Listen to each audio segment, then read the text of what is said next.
You're a fine armful now, Mary, with those 20 pounds you gained. I've gotten too fat, you mean, dear. I really ought to reduce. Ah, none of that, my lady. You're just right. We'll have no talk of reducing. Is that why you ate so little breakfast? So little? I thought I ate a lot. You didn't. Not as much as I'd like to see, anyhow. You expect everyone to eat the enormous breakfast you do. No one else in the world could without dying of indigestion.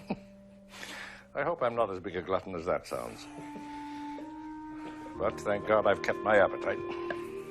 I have the digestion of a young man of 20. If I am 65. Surely have, James. No one could deny that. Why did the boys stay in the dining room? I wonder. Kathleen must be waiting to clear the table. It's a secret confab they don't want me to hear, I suppose. I'll bet they're cooking up some new scheme to touch the old man. There's nothing like the first after-breakfast cigar if it's a good one.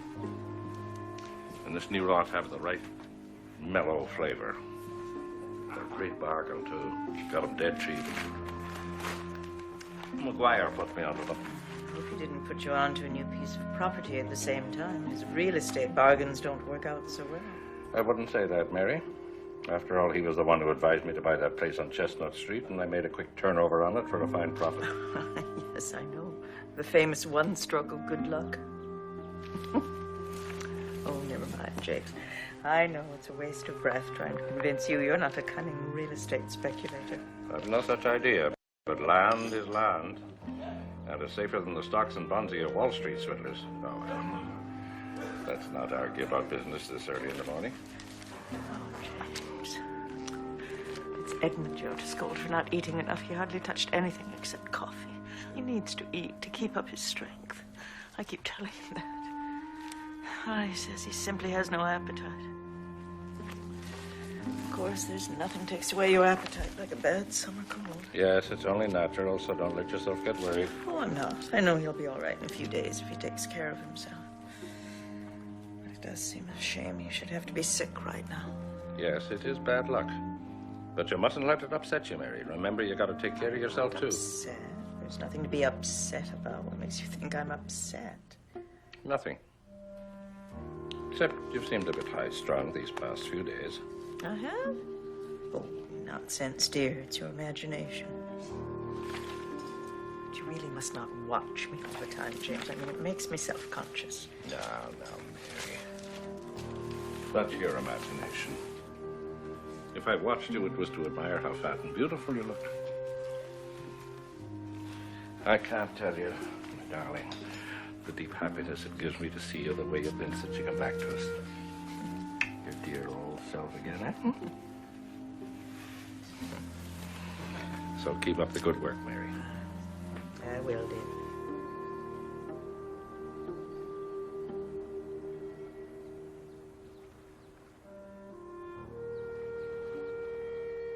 Thank heavens the fog is gone. I do feel out of sorts this morning. I wasn't able to get much sleep with that awful foghorn going all night long. Yeah, it's like having a sick whale in the backyard. Kept me awake, too. Oh, did it? You had a strange way of showing your restlessness. You were snoring so hard I couldn't tell which was the foghorn. 10 foghorns couldn't disturb you. You haven't a nerve in you you've never had. Nonsense. You always exaggerate about my snoring. I couldn't. You could only hear yourself once. What's the joke, I wonder? Well, it's on me, I'll bet that much. It's always on the old man. Yes, it's terrible the way we all pick on you, isn't it? You're so abused. No matter what the joke is, it's a relief to hear Edmund laugh. He's been so down in the mouth. That's some joke of Jamie's, I'll wager. He's forever making sneering fun of somebody. That one. Don't start in on poor Jamie, dear. He'll turn out all right in the end. You wait and see. You'd better start soon. He's nearly 34. Good heavens, are they going to stay in the dining room all day? Jamie, Edmund, come in the living room. Give Kathleen a chance to clear the table. Come, Mama. You'd find excuses for him no matter what he did.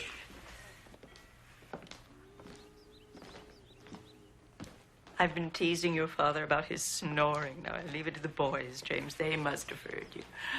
Oh, not you, Jamie. I could hear you down the hall almost as bad as your father. You're like him. As soon as your head touches the pillow, you're off, and 10 foghorns couldn't wake you. Why are you staring, Jamie? Is my hair coming down? It's hard for me to do it up properly. Now my eyes are getting so bad and I never can find my glasses. Your hair's all right, Mama. I was only thinking how well you look. Yeah, that's just what I was telling her, Jamie. Yes, you certainly look grand, Mama. And I'll back you up about Papa's snoring. Gosh, what a racket. I heard him, too. The Moor. I know his trumpet. Well, if it takes my snoring to make you remember Shakespeare instead of the dope sheet on the ponies, I hope I'll keep on with it. James, you mustn't be so touchy. For Pete's sake, Papa, the first thing after breakfast, give it a My rest. father wasn't finding fault with you. You don't have to always take Jamie's part. I think you were the one 10 years older. What's all the fuss about? Let's forget it. Yeah, forget. Forget everything and face nothing. It's a convenient philosophy. You can no ambition in life except... Quiet. You must have gotten out of the wrong side of the bed this morning. What were you two gritting about, like Cheshire cats when you came in? What was the joke? Yeah, let us in on that. I was telling your mother I knew damn well it would be on me, but never mind. I'm used to it. Well, don't look at me. This is the kid's story. Well, I meant to tell you last night, Papa, and forgot it. Yesterday, when I went out for a walk, I dropped in at the inn. Oh, you shouldn't drink now, Ed. And who do you think I met there with a beautiful bun on?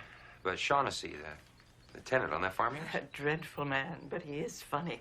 Yeah, well, he's not funny when you're his landlord. He's a wily shanty Mick, that one. He could hide behind a corkscrew. But what's he complaining about now, Edmund? For I'm damn sure he's complaining. I suppose he wants his rent lowered. No, he didn't beef about anything. So pleased with life, he even bought a drink. And that's practically unheard of. No, he was delighted because he'd had a fight with your friend Harker, the Standard Oil millionaire, and won a glorious victory. Yeah, I'll bet the next time you see Harker at the club and give him the old respectful bow, he won't see you. Yes, Harker will think you're no gentleman for harboring a tenant who isn't humble in the presence of Yeah, never mind the socialist gabble. I don't care to listen to Go it. on with your story, Edmund. Well, you remember, Papa, the ice pond on Harker's estate is right next to the farm? You remember Shaughnessy keeps pigs? Well, it seems there's a break in the fence, and the pigs have been bathing in the millionaire's ice pond. And Harker's foreman told him he was sure Shaughnessy had broken the fence on purpose to give his pigs a free wallow. I'm sure he did do the dirty scallywag. It's like... So, Harker comes in person to rebuke Shaughnessy. So what happened? Shaughnessy got a few drinks under his belt. He's waiting at the gate to welcome him. He didn't give Harker a chance to open his mouth. Shaughnessy accused Harker of making his foreman break down the fence to entice the pigs into the ice pond in order to destroy them. The poor pigs, Shaughnessy yelled, have caught their deaths of cold. Many of them are dying of pneumonia, and several others have taken down with cholera from drinking the poisoned water. Told Harker he was hiring a lawyer to sue him for damages, and he wound up by saying he'd be damned if he'd stand for a Standard Oil thief trespassing. So would Harker kindly remove his dirty feet from the premises before he stick the dogs on him? And Harker did. What a terrible tongue that man. That damned old scoundrel, by God, you can't beat him.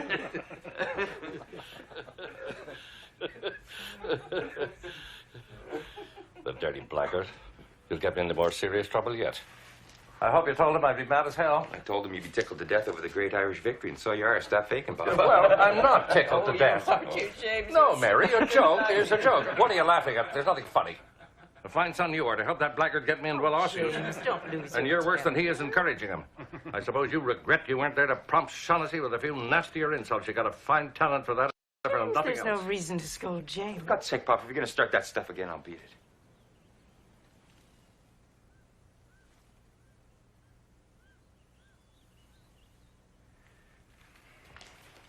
I left my book upstairs anyway. God, Pop, I should think you get sick of hearing yourself. You mustn't mind Edmund, James. Remember, he isn't well. A summer cold makes anyone irritable. It's not just a cold he's got. The kid is damn sick. Why do you say that? It is just a cold. Anyone can tell that. You always imagine things. All Jamie meant was that Edmund may have a touch of something else that makes his cold a little worse. Sure, Mama, that's all I meant. See, Dr. Hardy thinks it might be a touch of malarial fever he caught when he was in the tropics. If so, good mind will Dr. sing through. Hardy. I wouldn't believe a thing he said if you swore on a stack of Bibles. I know what doctors are. They're all alike. Anything. They don't care what to keep you coming to them. What? What is it? What are you looking at? Is my hair... No. There's nothing wrong with your hair. The fatter and healthier you get, the vainer you become. You'll soon be spending half the day primping in front of the mirror. I really should have new glasses. My eyes are so bad now. Your eyes are beautiful. And well, you know it. Oh, Jay. You must be so silly. Right in front of Jamie. But I did truly have beautiful hair once, didn't I, James? The most beautiful in the world. It was a rare shade of reddish brown and so long it came down below my knees. You ought to remember it too, Jamie. It wasn't until after Edmund was born that I had a single gray hair. Then it began to turn white. And that made it prettier than ever. Would you listen to your father, Jamie?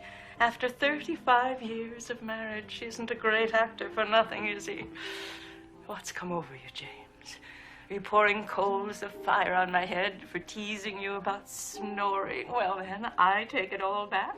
It must have been only the foghorn I heard. But I can't stay with you any longer, even to hear compliments. I must see the cook about dinner and the day's marketing. Bridget is so lazy and so sly. She begins telling me about her relatives, so I can't get a word in edgeways and scold her. Well, I might as well get it over. You mustn't make Edmund work on the grounds with you, James, remember. Not that he isn't strong enough, but he'd perspire. He might catch more cold.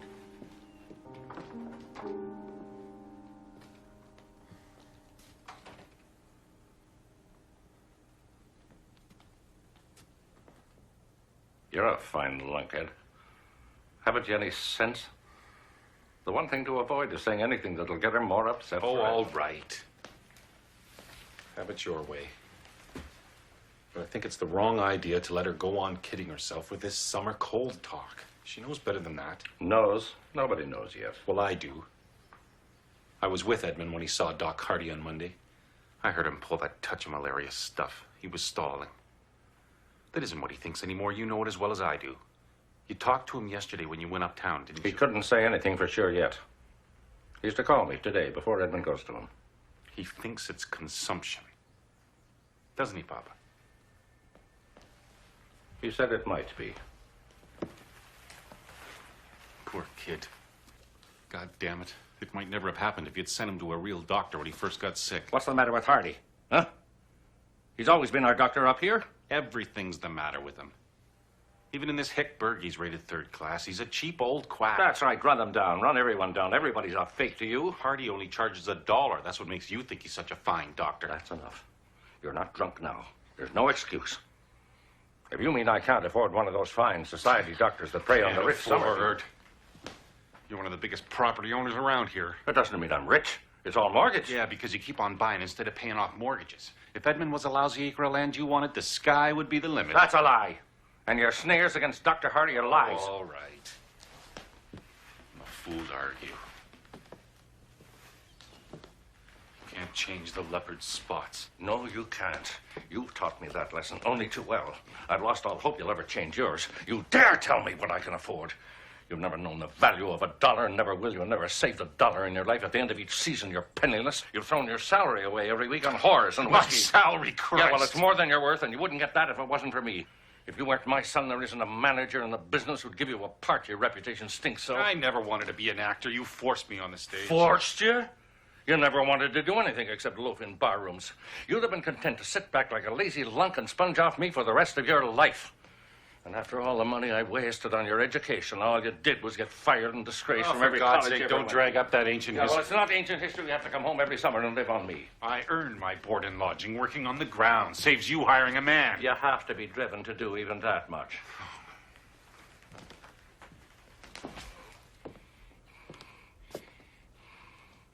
I wouldn't give a damn if you displayed the slightest gratitude.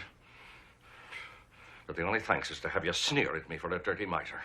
Sneer at my profession. Sneer at every damn thing in the world except yourself. That's not true, Papa. You can't hear me talking to myself, that's all. If you'd get ambition in your head instead of folly. You're young yet. You could still make your mark. You had a talent to become a fine actor. You have it still. You're my son. Let's forget about me. I'm not interested in the subject, and neither are you. What started us on this? Oh, Doc Hardy. Well, when is he going to call you up about Edmund? Around lunchtime. I couldn't have sent Edmund to a better doctor. Hardy's treated him whenever he was sick up here ever since he was knee-high. And what could the finest specialists in America do for Edmund after he's deliberately ruined his health by the mad life he's led ever since he was fired from college? He's always been a bundle of nerves like his mother. I warned him for years. His body wouldn't stand it. He wouldn't heed me. Now it's too late. What do you mean, too late? You talk as if you Don't thought he be a was damn fool. I meant nothing but what's plain to everyone. His health is broken down, and he may be an invalid for some time. I know it's an Irish peasant idea that consumption is fatal. It probably is when you live in a hovel on a bog. But over here with modern... Keep your dirty treatment, there's tongue off Ireland with your sneers about peasants and bogs and hovels. And the less you say about Edmund's sickness, the better for your conscience. You're more responsible than anyone. That's a lie, Papa. I won't stand for That's that. the truth. You've been the worst influence for him, pumping him full of what you consider worldly wisdom.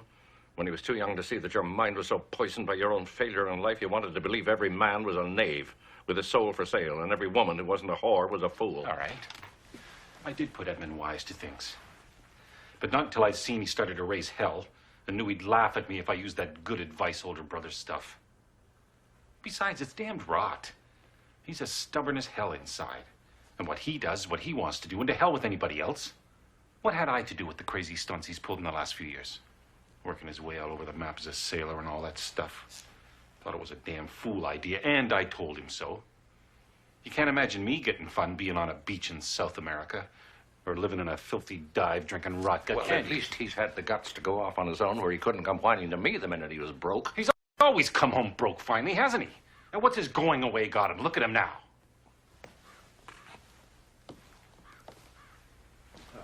Christ. That's a lousy thing to say. That's not what I meant. He's been doing well on that newspaper. A hick town rag.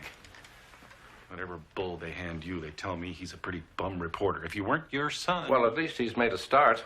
You used to talk about wanting to be a newspaperman, but you were never willing to start at the bottom. For Christ's sake, can't you lay off me? Well, it's damnable luck Edmund should get sick right now. It couldn't come at a worse time for him. Or for your mother. It's damnable she should have this to upset her just when she needs peace and freedom from worry. She's been so well in the 2 months since she's been home. It's been heaven to me. This home seemed like a home again. But I needn't tell you, Jamie. No. No, I felt the same way, Papa. Yeah, this time you can see how strong and sure of herself she is. She's a different woman entirely from the other times. She's got control of her nerves now. Or she did have until Edmund took sick, and now you can feel her growing tense and frightened underneath. I wish to God we could keep the truth from her, but we can't if he has to be sent to a sanatorium. And what makes matters worse, her father died of consumption. She worshipped him. She's never forgotten it. It'll be hard for her, but she can do it. She's got the willpower now. And we must help her, Jamie, in every way we can. Of course, Papa. Outside of nerves, she seems perfectly fine this morning. Never better. She's full of fun and mischief. Why did you say seems? Why shouldn't she be all right? What the hell do you mean? Now, don't start jumping down my throat. God, Papa, this is one thing we ought to be able to talk over frankly without a battle. I'm sorry, Jamie. But go on and tell me. Well, there's nothing to tell. I was all wrong. It's just that last night... Well, you know how it is. We can't forget the past.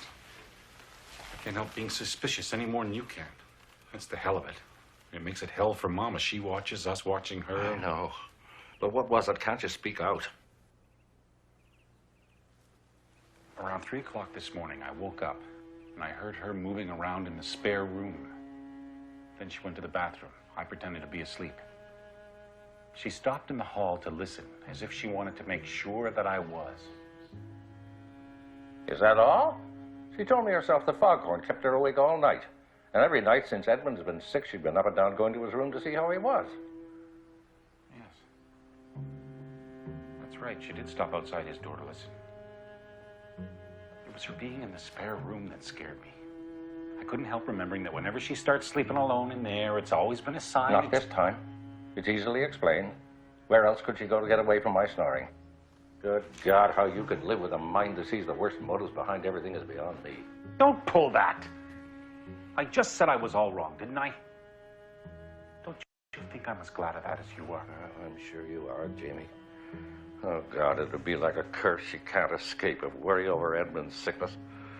It was during her long illness after bringing him into the world that she first started. Oh, she didn't have anything to do with it. Yeah, well, I'm not blaming her. Well, then who are you blaming? Edmund for being born? Don't be a damn fool. No one was to blame. The bastard of a doctor was. From what Mama said, he was another cheap quack like Hardy. You wouldn't pay So for... I'm to blame. That's what you're dragging at.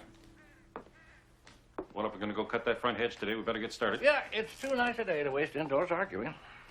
Take a look out the window, Mary. There's no fog in the harbor. I'm sure the spell we've had of it is over now. I hope so, dear. What were you two arguing about? Same old stuff. I heard you say something about a doctor. Oh, that. I was saying again that Dr. Hardy is not my idea of the world's greatest physician. No, I wouldn't say who was either. That Bridget, I thought I'd never get away. She told me all about her second cousin on the police force in St. Louis. Well, if you're going to work on the hedge, why don't you go? I mean, take advantage of the sunshine before the fog comes back, because I know it will. Oh, I should say, the rheumatism in my hands knows. It's a better weather prophet than you are, James. How ugly they are. Who'd ever believe they were once beautiful? No, Mary. They're the sweetest hands in the world.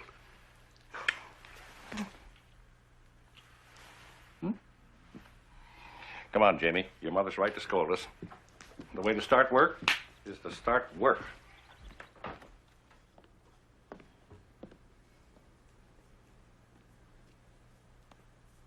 We're all so proud of you, Mama. So darned happy. But you still gotta be careful.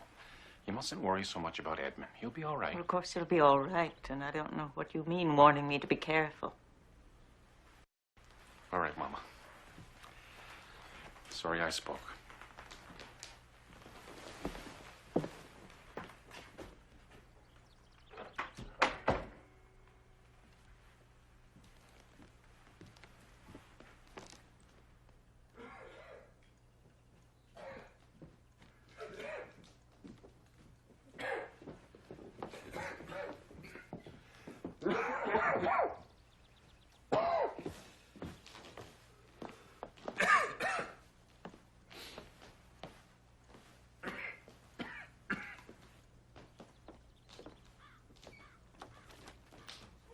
Here you are.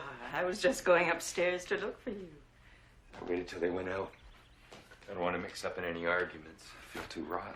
Oh, I'm sure you don't feel half as badly as you make out. You were such a baby. You like to get us worried, so make a fuss over you. I'm only teasing, dear. I know how miserably uncomfortable you must be.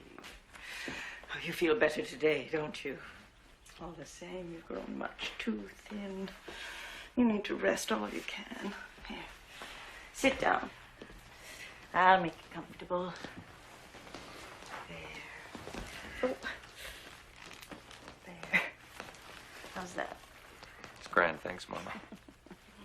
All you need is your mother to nurse you.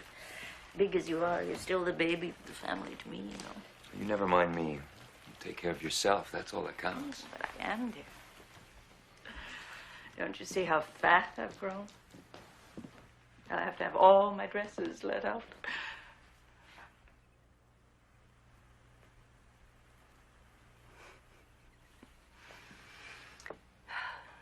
They started clipping the hedge. Poor Jamie. How he hates working in front where everyone passing can see him. There go the Chatfields in their new Mercedes. It's a beautiful car, isn't it? Not like our second-hand Packard. Poor Jamie. He bent almost under the hedge so they wouldn't notice him. They bowed to your father. He bowed back as if he were taking a curtain call. That filthy old suit I've tried to make him throw away. Really, he ought to have more pride than to make such a show of himself. He's right not to give a damn what anyone thinks. For Pete's sake, who's ever heard of the Chatfields outside of this hickburg? No one. You're quite right, Edmund. Big frogs in a small puddle. 'Tis stupid of Jamie. Still, the Chatfields, people like them stand for something. I mean, they have decent, presentable homes they don't have to be ashamed of. They have friends who entertain them, and whom they entertain, they're not cut off from everyone. Not that I want anything to do with them. I've always hated this town and everyone in it, you know that. I never wanted to live here in the first place. But your father liked it. Insisted on building this house, and I've had to come here every summer. Well, this town's not so bad. I like it well enough. I suppose because it's the only home we've ever had. I never felt it was my home. It was wrong. It was stubborn. Everything was done in the cheapest way. Your father would never spend the money to make it right. It's just as well we haven't any friends here. I'd be ashamed to have him step in the door. But he's never wanted family friends. All he likes is to hobnob with men at the club or in a bar room. You've never had a chance to meet decent people here. I know you both would have been so different if you'd been able to associate with nice girls instead. You've never disgraced yourselves the way you have, so that now no respectable parents will let their daughters be seen with. Forget it, Mama. Who cares? Jamie and I'd be bored stiff. And about the old man, once he used to talk, and you can't change him. Don't call your father the old man. You should have more respect. Oh, I know. It's useless to talk. But sometimes I feel so lonely.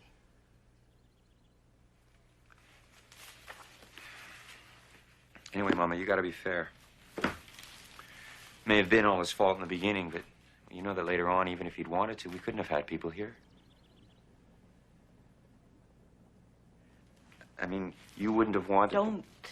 I can't bear having you remind me. Don't take it that way, Mama, please. I'm trying to help you. Because it's bad for you to forget. God, Mama, you know I hate to remind you. You're doing it because it's been so wonderful having you home here the way you've been, and it would be terrible. Please, dear, I know you mean it for the best. I don't understand why you should suddenly say such things. What put it in your mind this morning? Nothing. Just because I feel rotten and blue, I suppose. Tell me the truth. Why are you so suspicious all of a sudden? I'm not. Oh, yes, you are. I can feel it. Your father and Jamie, too, particularly Jamie. Don't start imagining things, Mama. Oh, it makes it so much harder, living in this atmosphere of constant suspicion, knowing everyone is spying on me. None of you believe in me or trust me. Well, that's crazy, Mama. We do There's trust you. only some place I could go to get away for a day, or even an afternoon, some woman friend I could talk to. I mean, not about anything serious, simply laugh and gossip and forget for a while. Someone besides the servants, stupid athlete. Stop it, Mama. You're getting yourself worked up all over nothing. Because you're afraid to trust me alone. I insist you tell me why you act so differently this morning, why you felt you had to remind me. It's stupid. It's just that I wasn't asleep when you came into my room last night. You didn't go back to your papa's room. You went into the spare room for the rest of the night. Because your father's snoring was driving me crazy, for heaven's sake. Haven't I often used the spare room as my bedroom? Oh.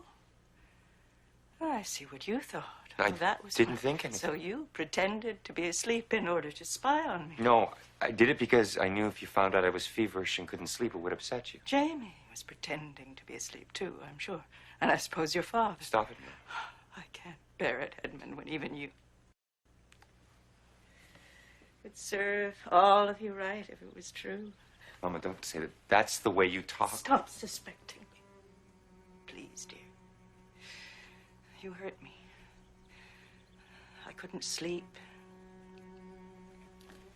Because I was thinking of you. That's the real reason. I've been so worried ever since you've been sick. That's foolishness. You know it's only a bad cold. Yes, of course I know that.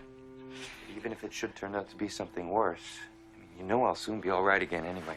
You won't worry yourself sick, and you'll keep on taking care of yourself. Listen, you're so silly. Of course, I promise you. I give you my sacred word of honor. And I suppose you're remembering I've promised before on my word of honor.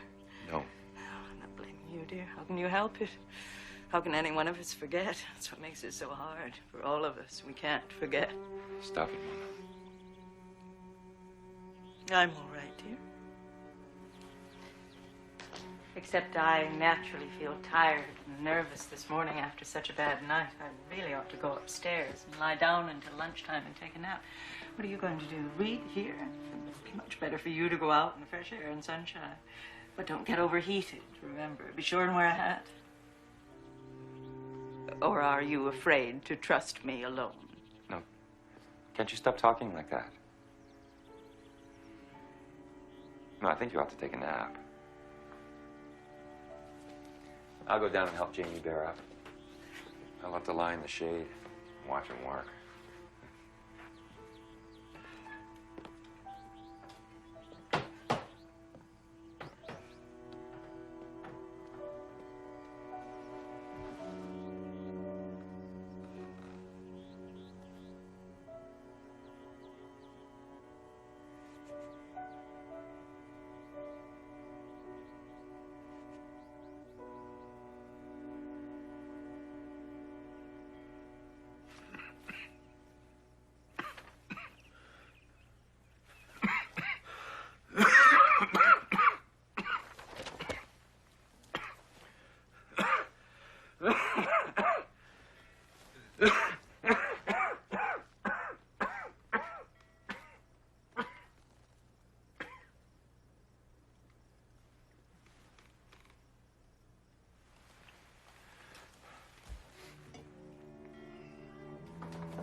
Here's the whiskey. It'll be lunchtime soon. Will I call your father, Mr. Jamie, or will you? You do it. It's a wonder your father would look at his watch once in a while. He's the devil for making the meals late, and then Bridget curses me as if I was to blame.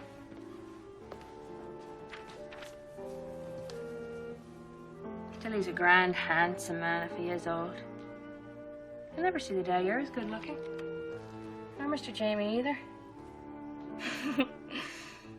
I wager Mr. Jamie wouldn't miss the time to stop work and have his drop of whiskey if he had a watch to his name. You win that one. Here's another I'd win. But you're making me call them so that you can sneak a drink before they come. Well, now that you suggest it. Oh, I'd never suggest man or woman touch drink, Mr. Edmund. Sure didn't it kill an uncle of mine in the old country. Still, a drop now and then will do you no harm if you're in low spirits or have a bad cold.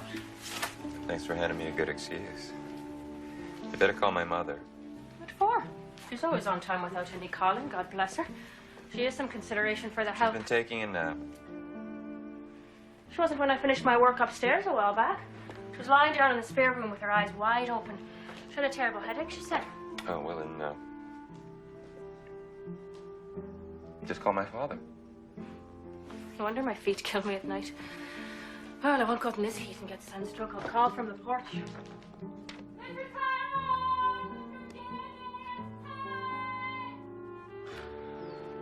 God, what a wench.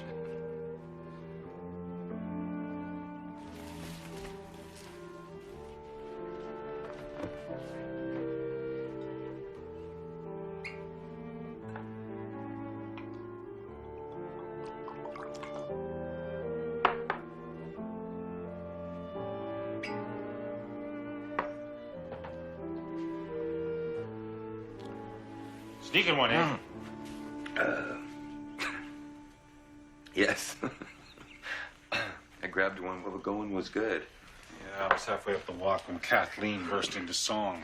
Our wild Irish lark. She ought to be a train announcer. And that's what drove me to drink.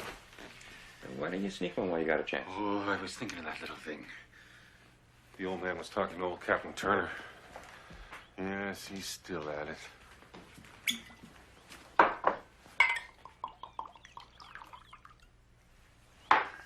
now, to cover up from his eagle eye, he memorizes the level in the bottle after every drink. That fixes it. And here's the water you've been drinking. Fine. You don't think it'll fool him, do you? Maybe not. But he can't prove it.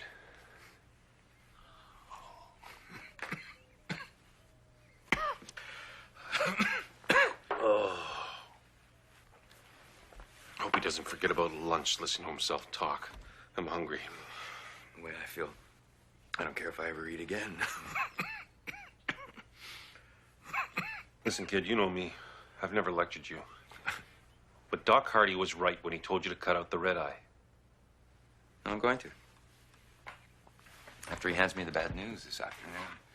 I'm glad you got your mind prepared for bad news. It won't be such a jolt. I mean, it's a cinch you're really sick. And it would be wrong dope to kid yourself. I'm not. I know how rotten I feel. I think Doc Hardy's last guess was right. Must be the damn malaria come back on me. Maybe. But don't be too sure.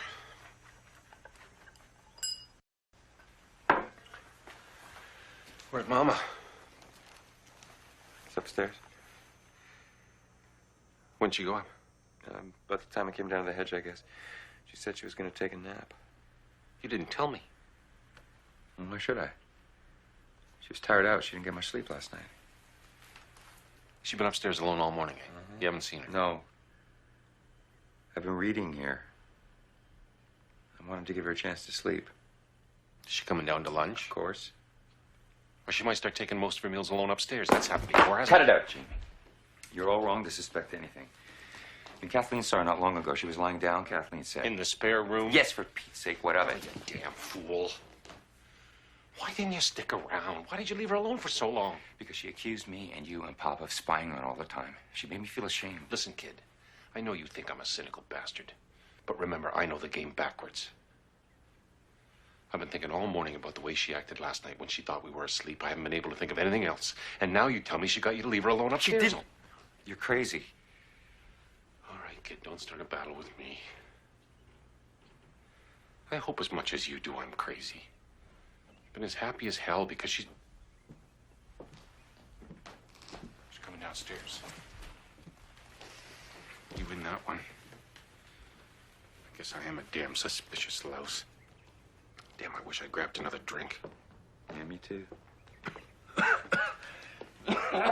You mustn't cough like that.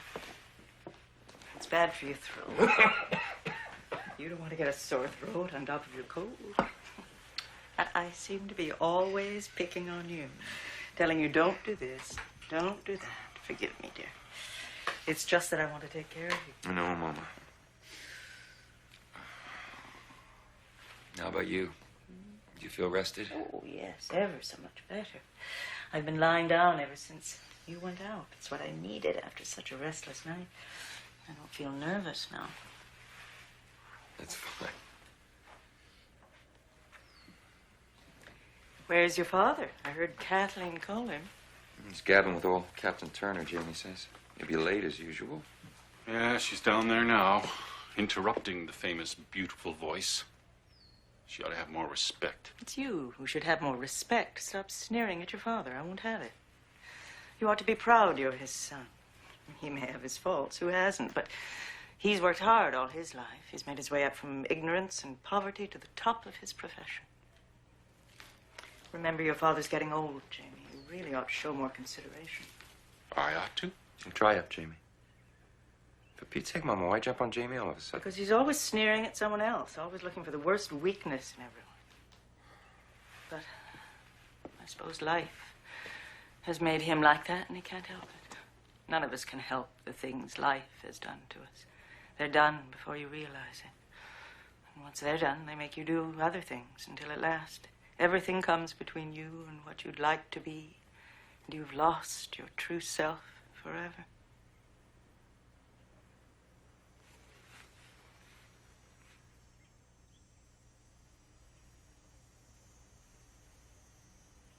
I'm hungry. Wish the old man would get a move on. It's a rotten trick the way he keeps meals waiting and then beefs because they're spoiled. Yes, it's very trying, Jamie. You don't know how trying. You don't have to keep house with summer servants who don't care because they know it isn't a permanent position. Your father won't even pay the wages the best summer help has. He thinks money spent on a home is money wasted. He's lived too much in hotels. Second-rate hotels. Doesn't understand a home. Doesn't feel at home in it. And yet he wants a home. He's even proud of having this shabby place. He loves it here. It's really funny when you come to think of it. What makes you he's ramble on peculiar. like that, Mom? Why, nothing in particular, dear. It is foolish. Lunch is ready, ma'am. I went down to Mr. Tyrone like you ordered, and he said he'd come right away, but he kept on talking to that man. All right, Kathleen. Tell Bridget I'm sorry, but she'll have to wait a few minutes until Mr. Tyrone is here. Yes, ma'am. Why don't you go ahead without him? He's told us to. Oh, he doesn't mean it. Don't you know your father yet? He'd be so terribly hurt. I'll make him get a move on. Hey, Papa? Come on, we can't wait all day.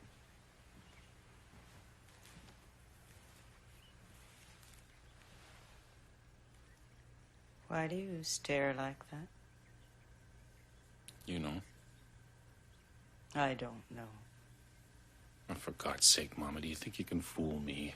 I'm not blind, you know. I don't know what you're talking about. No. Take a look at your eyes in the mirror. Well, I got Papa moving. He'll be here in a minute. What happened? What's the matter, Mama? Brother ought to be ashamed of himself. He's been insinuating I don't know what. God damn you. Stop this at once. Do you hear me? How dare you use such language before me? It's wrong to blame your brother. He can't help being what the past has made him, any more than your father can, or you, or I. He's a liar. It's a lie, isn't it, Mama? It's a lie. Now, you were talking in riddles like Jamie. Edmund, don't. There's your father coming up the steps now. I must tell Bridget.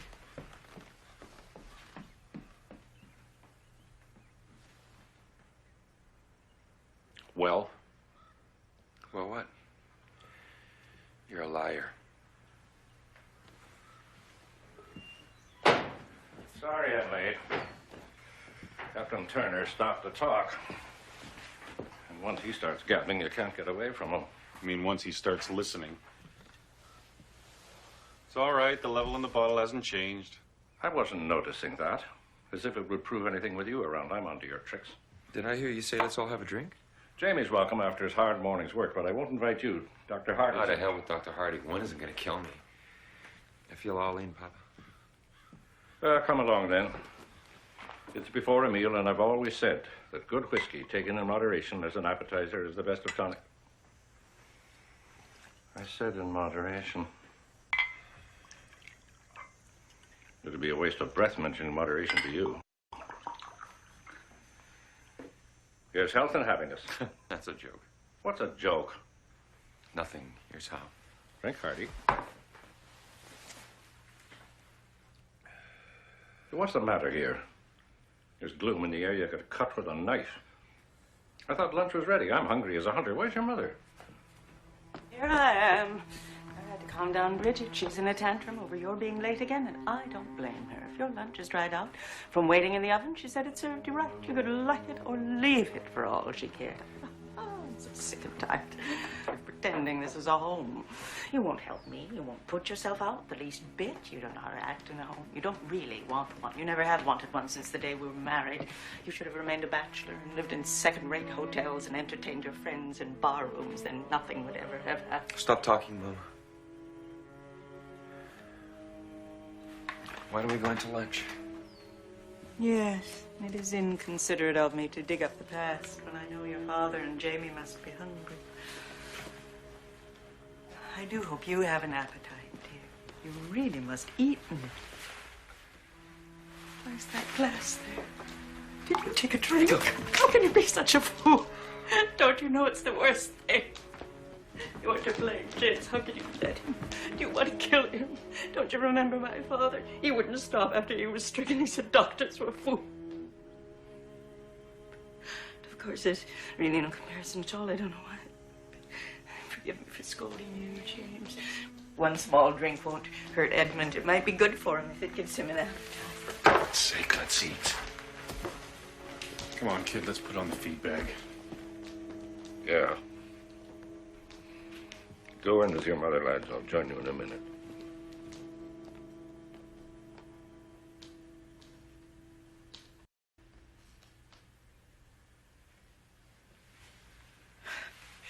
Why do you look at me like that? Is my hair coming down? I was so worn out from last night, I thought I'd better lie down this morning, but I'm sure I fixed my hair again when I woke up. Although, as usual, I couldn't find my glasses. Please stop staring. One would think you were accusing me. James, you don't understand. I understand. I was a goddamn fool to believe in you. Well, I don't know what you mean by believing in me. All I felt was distrust and spying and suspicion. Well, I know what to expect. You'll be drunk tonight. Well, it won't be the first time, will it? Or the 1000th. James, please. You don't understand. I'm so worried about Edmund. I'm so...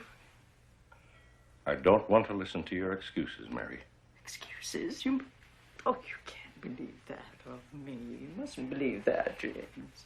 Should we not go into lunch, dear? I don't want anything, but I know you're hungry. Oh, James, please. I tried so hard. I tried so hard. Please, please.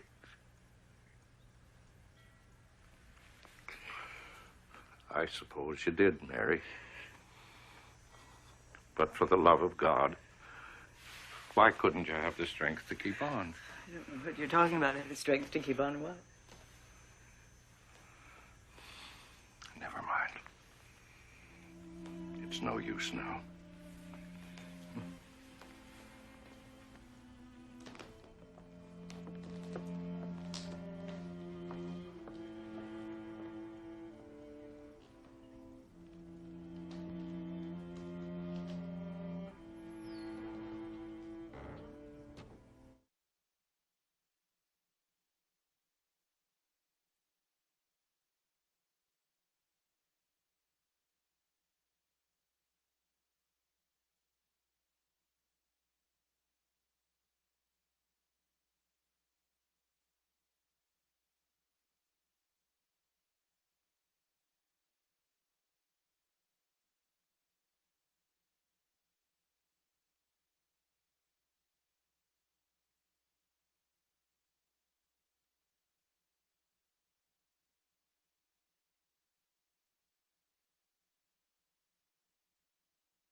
Finding fault with Bridget. She doesn't listen. I can't threaten her. If she threatened, she'd leave. She does do her best at times. Too bad they seem to be just the times you're sure to be late, James. Well, there is this consolation. It's difficult to tell from her cooking whether she's doing her best or her worst. I'm worried about you, dear. You hardly touched a thing at lunch. You must eat. Promise me you will, dear, for my sake. Yes, Mama? That's a good boy. I'll answer.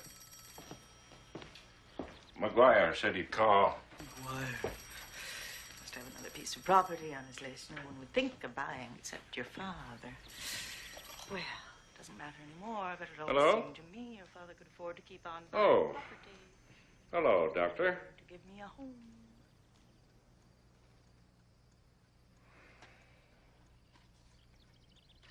I see.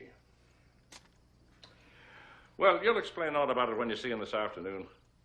Oh, yeah, he'll be there for sure. 4 o'clock.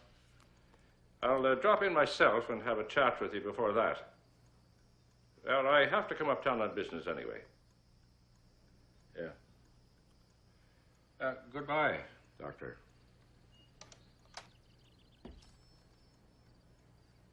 That didn't sound like glad tidings. It was Dr. Hardy. He wants you to be sure to see him this afternoon at 4 o'clock. What did he say? Not that I give a damn now anyway. I wouldn't believe him if he swore on a stack of Bibles. You mustn't pay attention to a word he says, Edmund. Mary. Oh, we all realize why you like him, James, because he's cheap. But please don't try to tell me he's an ignorant fool. When you're in agony and half insane, he sits and holds your hand and delivers sermons on willpower. He deliberately humiliates you. He makes you beg and plead. And yet it was exactly the same type of cheap quack who first gave you the medicine, and you never knew what it was until too late. I hate doctors. I'll do anything, For God's anything to sake, Mom, keep you stop coming. talking. Yes, Mary, now is not the time.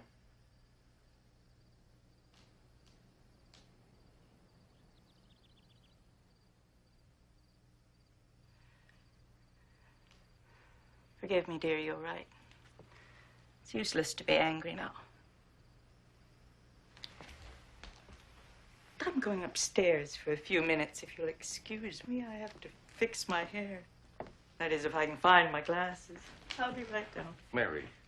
Yes, dear, what is it? Nothing. You're welcome to come up and watch me if you're so suspicious. As if that would do any good. You'd only postpone it. I'm not your jailer. This is not a prison. No, I know you can't help thinking it's a home. I'm sorry, dear. I don't mean to be bitter. It's not your fault. Another shot in the arm. You cut out that kind of talk. Have you no pity or decency? Christ, no pity. You ought to be thrown into the gutter. But if I did, you know damn well who'd complain and plead for you till I let you come I back. have all the pity in the world for her. I understand what a tough game to beat she's up against, which is more than you ever have. Cures are no damn good except for a while. The truth is, there is no cure. They never come Christ, back. if I felt the way that you did. Shut Yeah, well, up, you're- the both of you. What's the good of talk? We've lived with this before, and we'll have to again. There's no help for it. Only I wish to God she hadn't led me to hope this time. By God, I never will again. Well, I'll hope. I mean, she's only just started. It can't have got a hold on her yet. She can still stop. I'm going to talk to her. Can't talk to her now. She'll listen, but she won't listen. She'll be there, but she won't be there. You know the way she gets. Yeah, that's the way the poison acts on her always. Every day from now on, it'll be the same, drifting away from us till by the end of each Cut it night. out, Pop. I'm going to get dressed. She'll make so much noise, she can't suspect I've come to spy on her.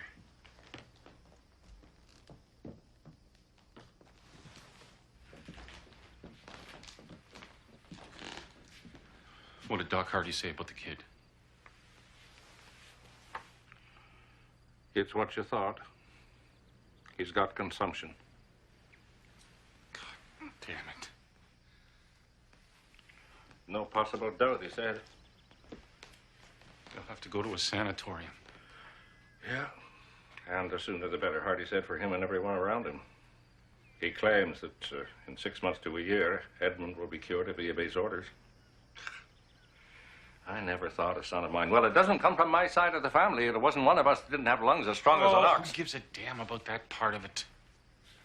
Where does Hardy want to send him? That's what I'm to talk to him about. Well, for God's sake, pick out a good place and not some cheap dump. I'll send him where Hardy thinks best. Yeah. Well, what I'm afraid of is with your Irish bog trotter idea that consumption is fatal, you figure it'd be a waste of money to spend any more than you can help. You're a liar. Prove it. Prove I'm a liar. That's what I want. That's why I brought it up. I have every hope Edmund will be cured, and keep your dirty tongue off Ireland. You're a fine one to sneer with a map of it on your face. Not after I wash my face.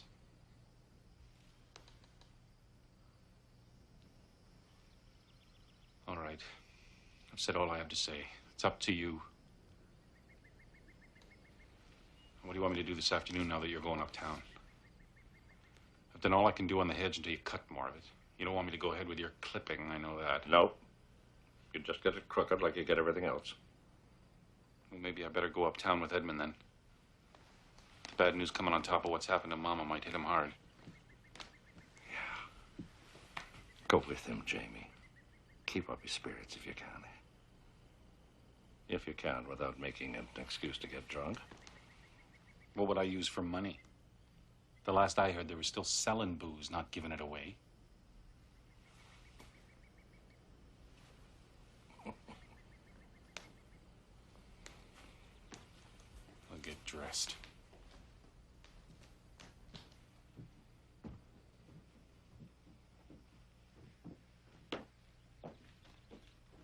You haven't seen my glasses anywhere, have you, James? You haven't seen them, have you, James? No, Mary. What's the matter with Jamie? Have you been nagging at him again? You shouldn't treat him with such contempt all the time. He's not to blame. If he'd been brought up in a real home, I'm sure he would have been different. You're not much of a weather prophet, dear. See how hazy it's getting? I can hardly see the other shore. Yes, I spoke too soon. We're in for another night of fog, I'm afraid. Oh, well, I won't mind it tonight. No, I don't imagine you will, Mary. I don't see Jamie going down to the hedge. Where did he go? He's going with Edmund to the doctor's. He's upstairs changing his clothes. I better do the same thing or I'll miss my appointment at the club. Oh, don't go yet. Dear, I mean, you have plenty of time. You know, you both shouldn't dress in 1/10 the time it takes the boys. There is something I wanted to say. What is it? I've forgotten. I'm glad Jamie's going uptown. You didn't give him any money, I hope. I did not. He'd only spend it on drink. And you know what a vile, poisonous tongue he has when he's drunk. Not that I would mind anything he said tonight, but he always manages to drive you into a rage, especially if you're drunk, too, as you will be. I won't be. I never get drunk. Oh, I'm sure you'll hold it well. It's hard for a stranger to tell, but after 35 years of marriage... I never missed a performance in my life, and that's the proof. And if I did get drunk, it's not you who should blame me. No man has ever had a better reason. Reason? What reason? You always drink too much when you go to the club, don't you? But don't think I'm finding fault, dear. You must do as you please. I won't mind. I've got to get dressed. Oh, please wait a while, dear, at least until one of the boys comes down. You'll all be leaving me so soon. It's you who are leaving us, Mary. I? Well, that's a silly thing to say, James. How would I leave? There's nowhere I could go. Who would I go to see? I have no friends. It's your own fault. There's surely one thing you could do this afternoon, Mary. That'd be good for you. Go for a drive in the automobile. Get away from the house. Get some sun and fresh air. I bought the automobile for you, and you hardly ever use it. And then there's that chauffeur I have to lodge and pay high wages to, whether he drives you or not. It's waste. The same old waste that'll land me in the poorhouse in my old age. Yes, it is a waste of money, James. You shouldn't have bought a second-hand automobile. You were swindled again, as you always are, because you insist on second-hand bargains and everything. It was one of the best makes. Everyone said it was better than the new You ones. mustn't be offended, dear. I wasn't offended when you gave me the automobile. I was grateful and touched.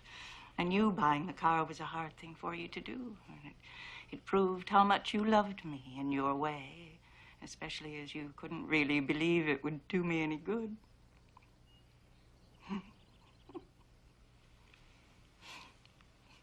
Mary.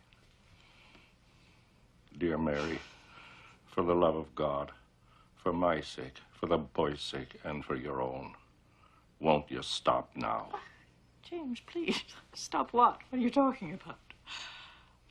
James, we love each other. We always will. Let's remember only that.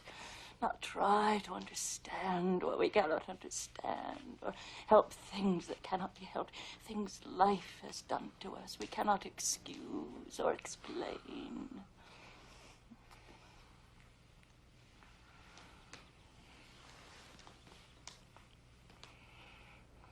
You won't even try? Try going for a drive this afternoon, you mean? Well, Yes, if you wish me to, although I never know where to tell Smythe to go. If there was a friend's house where I could drop in and laugh and gossip a while, but of course there isn't. There never has been.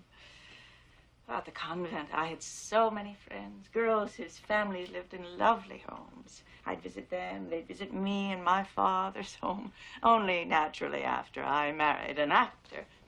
And then right after we were married, there was the scandal of that woman who had been your mistress suing you. Oh, for the love of God, Mary, if you're that far gone in the past already when it's only the beginning of the afternoon, what'll you be tonight? Come to think of it, I do have to drive uptown. There's something I must get at the drugstore. Leave you to have some of the stuff hidden and prescriptions for more. Well, I hope you lay in a good stock. So we'll never have a night like the one when you screamed for it, ran out of the house in your nightdress half crazy, and tried to throw yourself off the dock. I have to get tooth powder and toilet soap and cold cream. Oh, James, you mustn't remember. You mustn't humiliate me so. Mary, I'm sorry. Forgive me. Oh, it doesn't matter. Nothing like that ever happened. You must have dreamed it. I was so healthy before Edmund was born. You remember, James, there wasn't a nerve in my body. Even traveling with you season after season, with week after week of one-night stands, in trains without Pullmans, in dirty rooms of filthy hotels, eating bad food, bearing children in hotel rooms, I still kept healthy. But bearing Edmund was the last straw. I was so sick afterward. And that ignorant quack of a cheap hotel doctor. All he knew was I was in pain. It was easy for him to stop the pain. Oh, for God's sake, Mary, forget the past. Why? How can I? The past is the present, isn't it? It's the future, too. We all try to lie out of that, but life won't let us. I blame only myself. I swore after Eugene died I would never have another baby. I was to blame for his death. If I hadn't left him with my mother to join you on the road because you wrote, telling me you missed me and were so lonely, Jamie would never have been allowed while he still had measles to go in the baby's room. I've always believed Jamie did it on purpose. He was jealous of the baby he hated. Oh, Mary. Oh, I know. Jamie was only 7, but he was never stupid. He'd been warned it might kill the baby. He knew. I've never been able to forgive him for that. Are you back with Eugene now? Can't you let our dead baby rest in peace? It was my fault. I should have insisted on staying with Eugene and not have let you persuade me to join you just because I loved you. Above all, I should never have let you insist I have another baby to take Eugene's place. I never should have borne Edmund. Mary, be careful with your talk. If he heard you, he might think you never wanted him. He's feeling bad enough already as it is. Oh, I did want him. Oh, more than anything in the world. You don't understand. I meant for his sake. He's never been happy. He never will be. Or healthy. He was born nervous and too sensitive, and that's my fault. And now, ever since he's been so sick, I've kept remembering Eugene and my father. And I've been so frightened and guilty. Oh, I know. It's foolish to imagine dreadful things when there's no reason for it. After all, everyone has colds and gets over them. Here comes Edmund. Now, try to be yourself, at least until he goes. You could do that much for him. You look spick and span. I'm on my way up to change, too. Wait a minute, Papa. I hate to bring up disagreeable topics. As a matter of car fare, I'm broke. You'll always be broke until you learn the value of $1. You've been learning, lad. You worked hard before you took ill. You've done splendidly. And I'm proud of you. Thank you. How sharper than a serpent's tooth it is. To have a thankless job, I know, Papa. Give me a chance, will you? I'm knocked speechless. This isn't $1, it's a 10 spot. Put it in your pocket. You'll meet some of your friends uptown, and you can't be sociable and hold your end up with nothing in your jeans. You meant it. Gosh, thank you, Papa. Why all of a sudden? Doc Hardy tell you I was gonna die?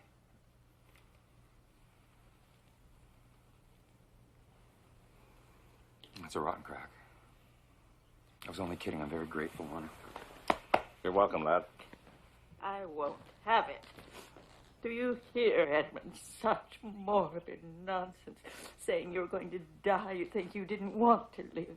A boy your age with everything before him, it's a pose you get out of books. You're not really sick at all. Mary, hold your tongue. James, it's absurd of Edmund to be so gloomy and make such a great to-do about nothing. Never mind, dear, I'm on to you. You wanted to be petted and spoiled and made a fuss over, isn't that it? You're still such a baby. But don't carry it too far, dear. Don't say horrible things. I know it's foolish to take them seriously, but I can't help it. You've got me so frightened. Don't, Mother.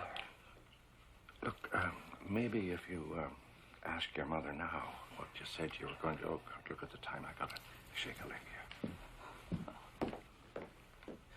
How do you feel, dear? Your head is a little hot, but... Well, that's just from going out in the sun. You look ever so much better than you did this morning. Come and sit down. You mustn't stand on your feet so much. You must learn to husband your strength. Listen, Mama. No. Don't talk. Just lean back and rest. You know, I think it would be ever so much better for you if you stayed home this afternoon and let me take care of you. Such a tiring trip uptown and that dirty old trolley on a hot day like this. I'm sure you'd be much better off here with me. Forget it. I have an appointment with Dr. Hardy. Listen, You can Mom. telephone and say you don't feel well enough. It's simply a waste of time and money seeing him. He'll only tell you some lie. Listen. Go.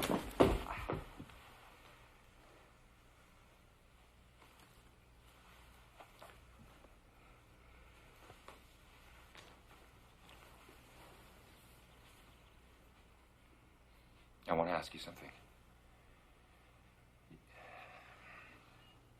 You've only just started. You can still stop. You've got the willpower. We'll all help you. I'll do anything. Won't you, please? Please, don't talk about things you don't understand.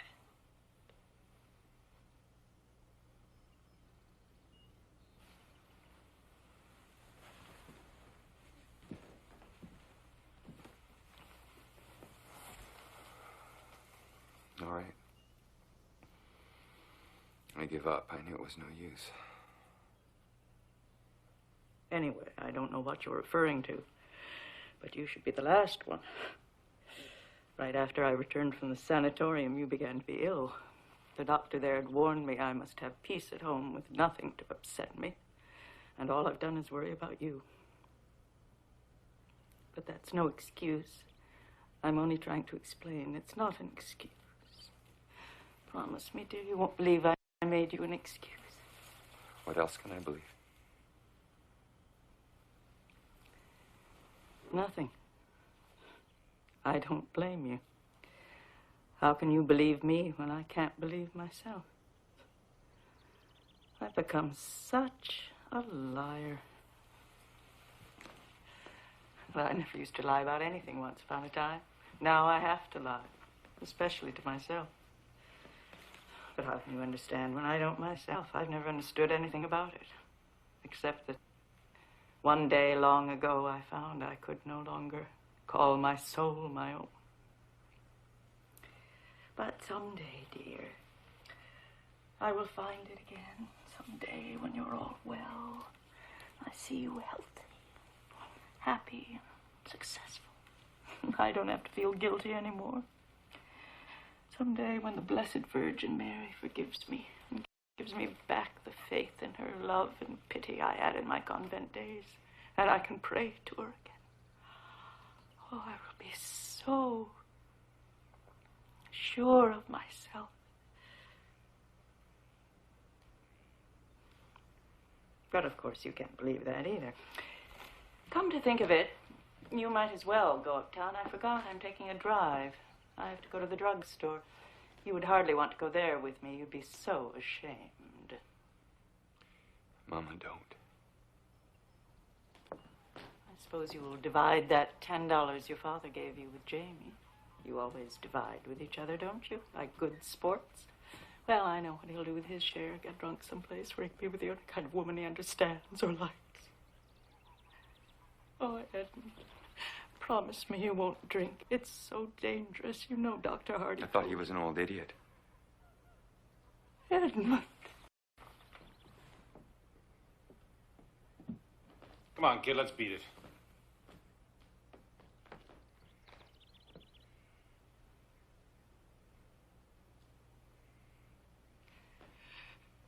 Go on, dear. Jamie's waiting. Oh, here comes your father downstairs, too. Goodbye, dear. Come along, Edmund. Coming home for dinner. Try not to be late. And tell your father. You know what Bridget is. Bye, Mary. Bye, Mama. Bye.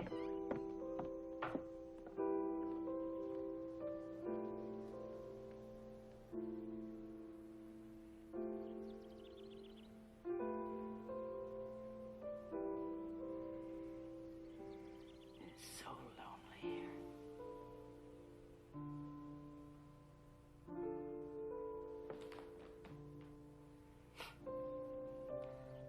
You're lying to yourself again. You wanted to get rid of them. Their contempt and disgust, unpleasant company. You're glad they're gone.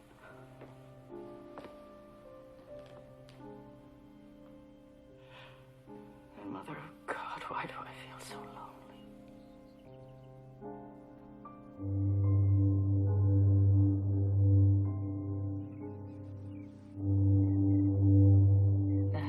Foghorn. Isn't it awful, Kathleen? It is indeed, ma'am. It's like a banshee. I don't mind it tonight. Last night it drove me crazy. I lay awake worrying until I couldn't stand it anymore. Bad cess to it. I was scared out of my wits driving back from town. I thought that ugly monkey Smythe would drive us into a ditch or against a tree. You couldn't see your hand in front of you. I was glad you had me sitting back with you, ma'am. If I had to sit in front with that monkey, he can't keep his dirty hands to himself.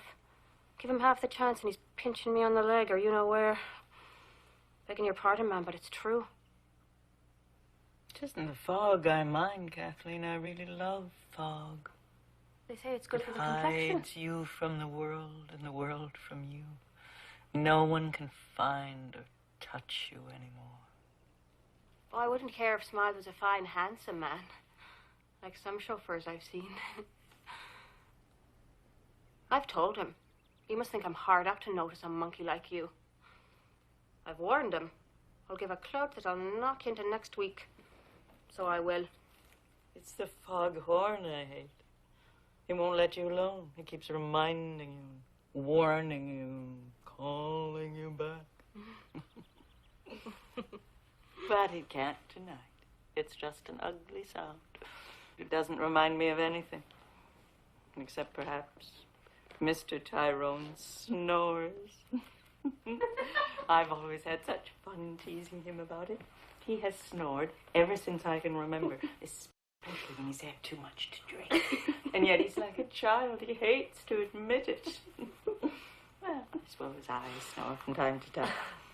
And I don't like to admit it, so I've no right making fun of him, have I?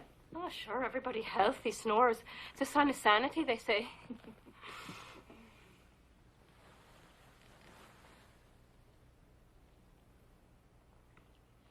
What time is it, ma'am?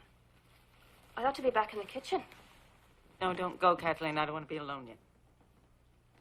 You won't be for long. The master and the boys will be home soon. Oh, I doubt if they'll come back for dinner. They've too good an excuse to remain in the bar rooms when they feel at home. Don't worry about Bridget. I'll tell her I kept you with me. You can take her a big drink of whiskey when you go. She won't mind then. No, ma'am, that's the one thing that'll make her cheerful. She loves her drop. Have another drink yourself, if you wish, Kathleen.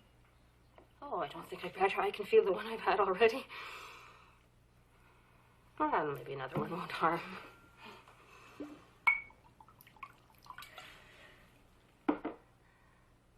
Here's your health, ma'am.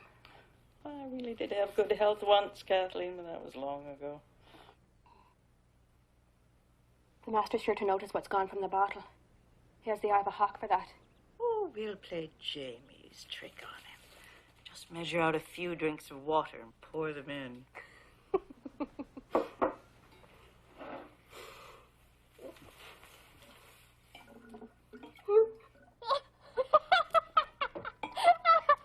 God save me, it'll be half water. By the time he comes home, he'll be too drunk to know the difference. He has such a good excuse, he believes, to drown his sorrows. Oh, you mean Mr. Edmund, ma'am? I can tell the master's worried about him. Oh, don't be silly, Kathleen. Why should he be? A touch of grip is nothing. And Mr. Tyrone never is worried about anything. Except money and property and the fear he'll end his days in poverty. I mean, deeply worried. Because he cannot really understand anything else. My husband is a very peculiar man, Kathleen. Well, he's a fine, handsome, kind gentleman, just the same, ma'am. Never mind his weakness. Oh, I don't mind. I've loved him dearly for 36 years. That proves I know he's lovable at heart and can't help being what he is, doesn't it? That's right, ma'am. Love him dearly. For any fool can see he worships the ground you walk on.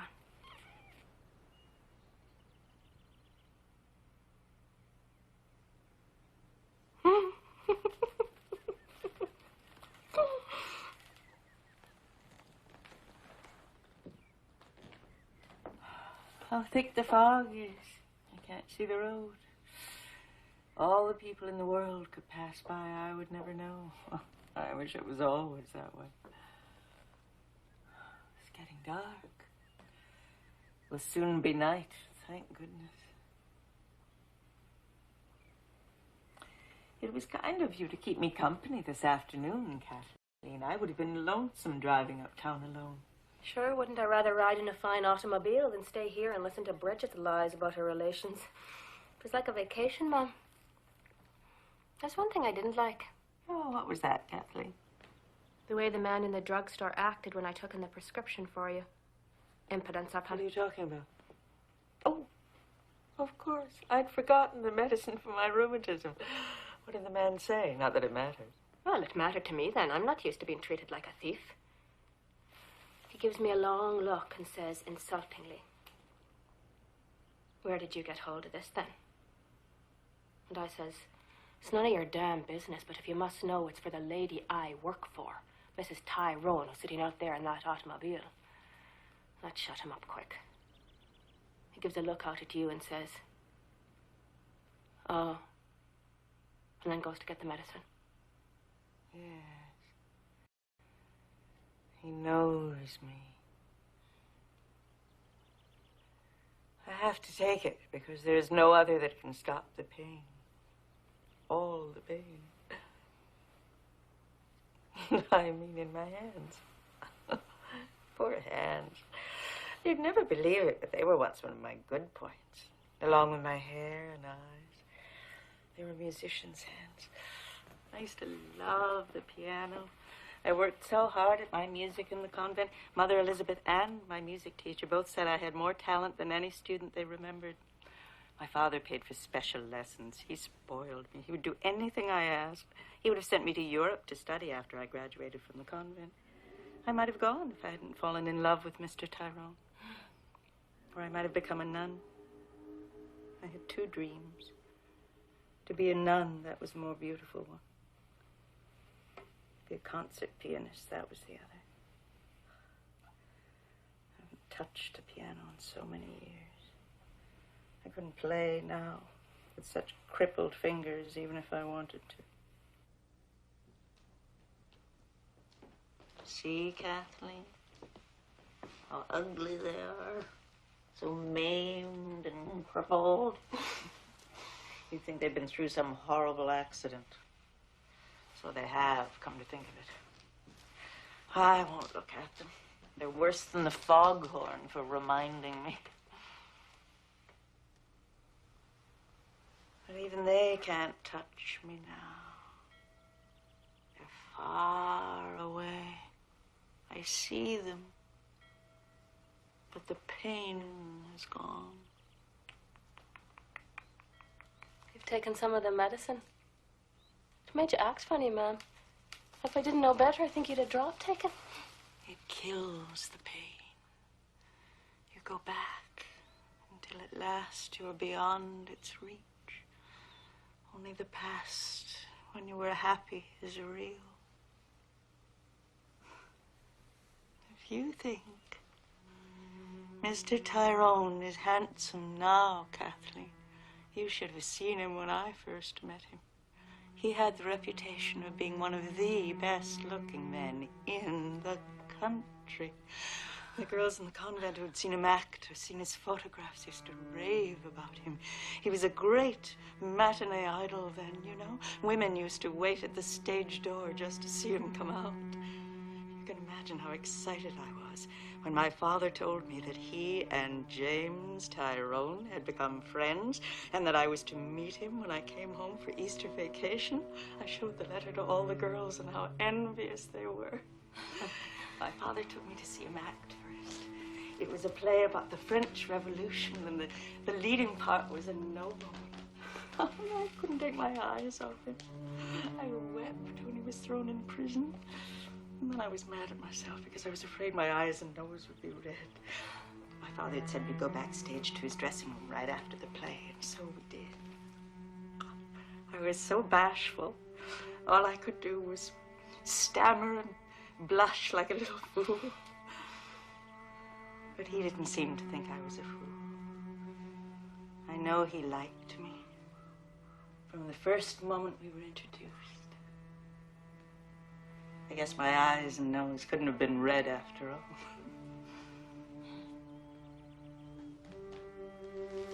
I was really very pretty then, Kathleen. And he was handsomer than my wildest dream. And his makeup and his nobleman's costume that was so becoming to him. He was different from all ordinary men. It's like someone from another world.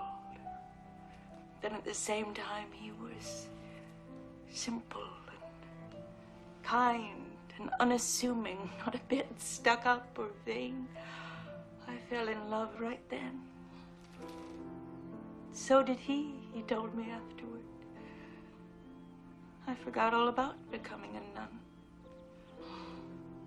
Or a concert pianist.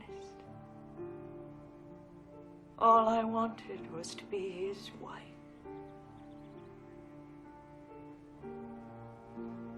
"36 years ago. But I can see it as clearly as if it were tonight. We've loved each other ever since.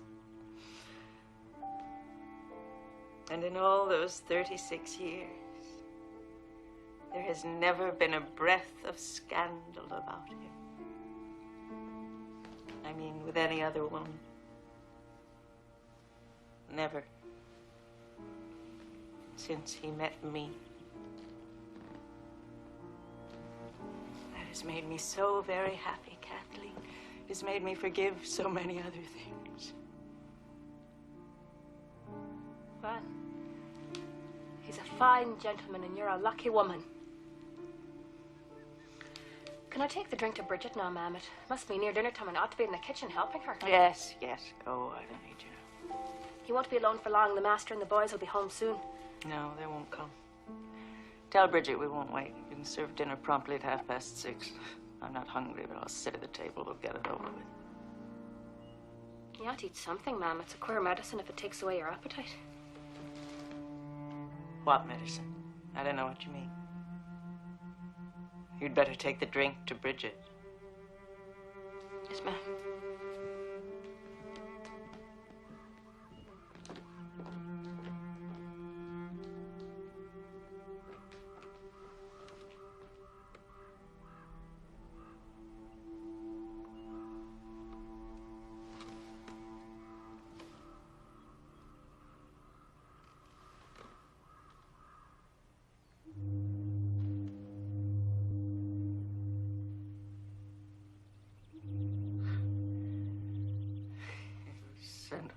fool.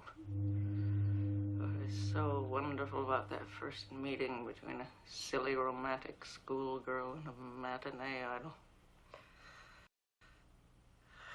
You were much happier before you knew he existed. In a convent. When you used to pray to the Blessed Virgin. If I could only find the faith I lost so I could pray again. Hail Mary, full of grace, the Lord is with thee. Blessed art thou among women. You expect the Blessed Virgin to be fooled by a lying dope fiend reciting words you can't hide from her. Oh, I must go upstairs. I'm taking enough. When you start again, you never know exactly how much you need. Oh, why are they coming back? I don't want to, and I'd much rather be alone. Oh, I'm so glad they've come. I've been so horribly lonely.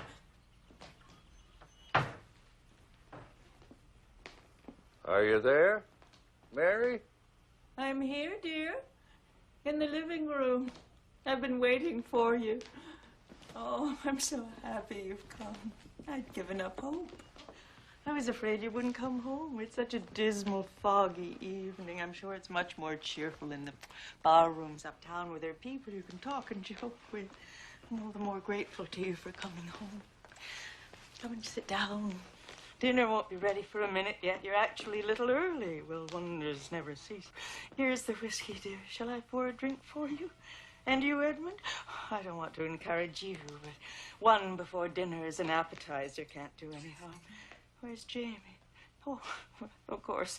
He'll never come home so long as he has the price of a drink left. But we mustn't allow him to drag Edmund down with him as he's like to do. He's jealous because Edmund has always been the baby, just as he used to be of Eugene. Stop talking. Yes, Mary. The less you say now. All the same, there's truth in your mother's warning. Beware of that brother of yours, or he'll poison life for you with his damned, sneering, serpent's Cut it tongue. out, Papa. It's hard to believe, seeing Jamie as he is now, that he was ever my baby. Do you remember what a happy, healthy baby he was, James? Eugene was the same, too, healthy and happy during the 2 years he lived before I let him die through my neglect. Oh, for the love of God. I was a fool for coming Papa, home. shut up. Who would have thought Jamie would grow up to disgrace us? It's such a pity. Poor Jamie. It's hard to understand. No, it isn't at all. Since he first opened his eyes, he's seen you drinking. And if he had a nightmare when he was little or a stomachache, your remedy was to give him a teaspoonful of whiskey to quiet it. So I'm to blame because that lazy hulk has made a drunken loafer of himself. Is that what I came home to listen to? I might have known it. When you got the poison in you, you want to blame everyone but yourself. Papa, you told me not to pay attention. Anyway, it's true. Did the same thing with me. I remember that teaspoonful of booze every time I woke up with a nightmare. Oh, please don't think I blame your father, Edmund. He didn't know any better. He never went to school after he was 10. His people were the most ignorant kind of poverty-stricken Irish. I'm sure they honestly believed whiskey is the healthiest medicine for a child who is sick or frightened. Mary? Papa, we're going to have this drink, or aren't we? Yeah. I'm a fool to take notice. Drink hearty, lad.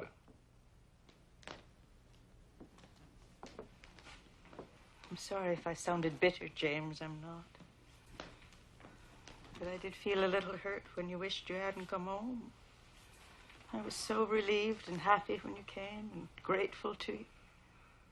I'm glad I came home, Mary, when you act like your real self. I was so lonesome, I kept Kathleen with me, just to have someone to talk to. You know what I was telling her, dear? About the night my father took me to your dressing room when I first fell in love with you. Do you remember? Can you think I'd ever forget, Mary? No. But I know you still love me, James, in spite of everything. Yes, Mary. as God is my judge, always and forever. And I love you, dear. In spite of everything. But I must confess, James, although I couldn't help loving you, I never would have married you if I'd known you drank so much. I remember the first night. Your barroom friends had to help you up to the door of our hotel room and knocked and then ran away before I came to the door. We were still on our honeymoon, do you remember? No, I don't remember. And it was not on our honeymoon. And I've never in my life had to be helped to bed or missed a performance. I'd waited in that ugly hotel room hour after hour. I kept making excuses for you. I told myself it must be some business connected with the theater. I knew so little about the theater. Then I became terrified. I imagined all sorts of horrible accidents. I got down on my knees and prayed that nothing had happened to you. And then they brought you up and left you outside the door.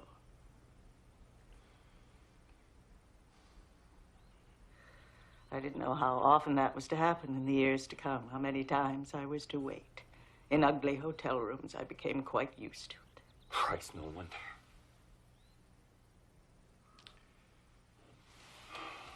When is dinner, Mama? It must be time. Yeah, it must be. Mary, can't you forget? No, dear. But I forgive.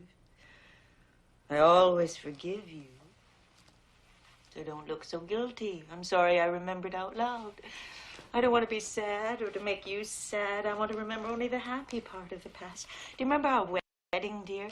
I'm sure you've completely forgotten what my wedding gown looked like. My father told me to buy anything I wanted. Never mind what it cost. The best is none too good, he said. He spoiled me dreadfully. No, my mother didn't. She was very pious and strict. She'd scold my father. She'd grumble, "You spoil that girl so. I pity her husband if she ever marries." Poor mother. But she was mistaken, wasn't she, Jane? I haven't been such a bad wife, have I? I'm not complaining, Mary.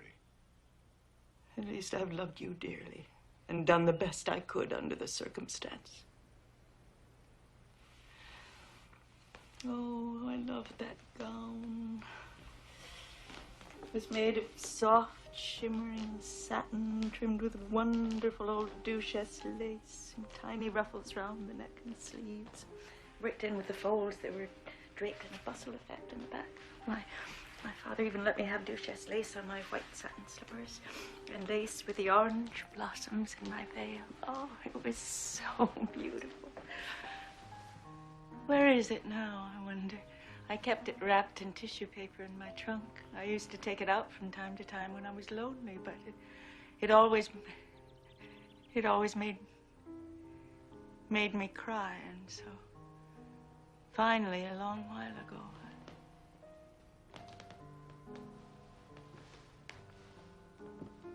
I wonder where I hid it. Someday I'll have to look.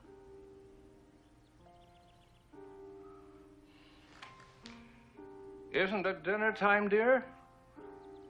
Are you forever scolding me for being late? And now that I'm on time for once, it's dinner that's late.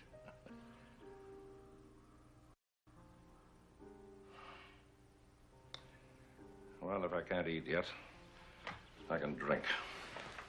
I'd forgotten I had this. Who's been tampering with my whiskey? The damn stuff is half water. Jamie's been away, and anyway, he wouldn't overdo his trick like this. Any fool can tell.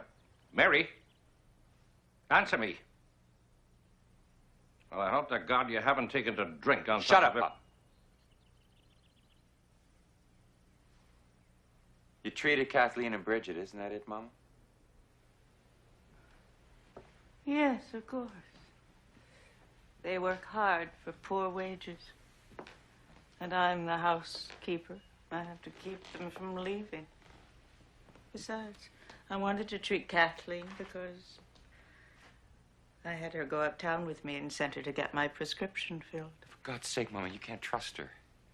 Do you want everyone on earth to know? Know what? That I suffer from rheumatism in my hands and have to take medicine to kill the pain? Why should I be ashamed of that? I never knew what rheumatism was before you were born. Ask your father. Don't mind her, Dad. It doesn't mean anything. When she gets to the stage when she drags in the old crazy excuse about her hand, she's gone far away from us. Oh, I'm glad you realize that, James. Now, perhaps you'll give up trying to remind me, you and Edmund. Why don't you light the light, James? It's getting dark. I know you hate to, but Edmund has proved to you one bulb burning doesn't cost much. I never said one bulb costs much. It's having them on. One here, one there, that makes the electric company rich. But I'm a goddamn fool to talk reason to you. I'll get a fresh bottle of whiskey, lad, and we'll have a real drink. He'll sneak around to the outside cellar door so the servants don't see him. He's really ashamed, keeping his whiskey padlocked in the cellar. Your father's a strange man, Edmund. It took many years before I understood him.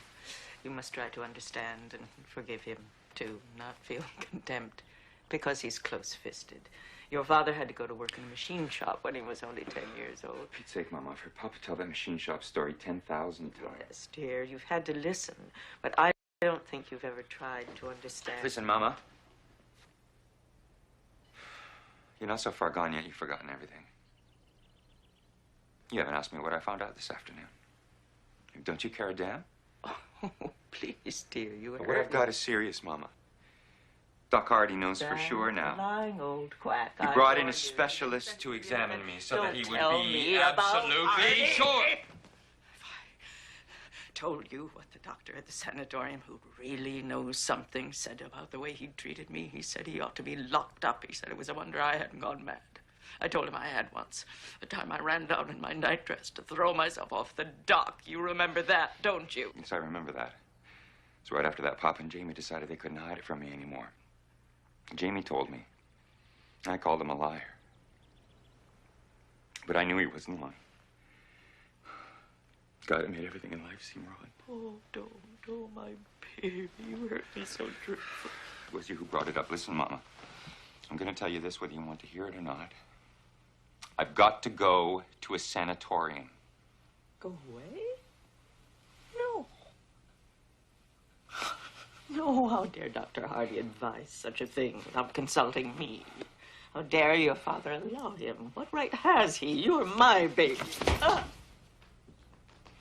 Let him attend to Jamie.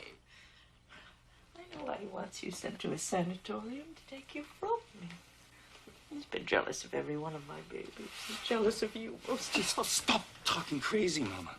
Stop trying to blame him. All this talk about loving me, you won't even listen when I try to tell you how sick I am. That's enough. I don't care to hear it because I know it's just more of Hardy's ignorant lies. You're so like your father, dear. You love to make a scene out of nothing so you can be dramatic and tragic.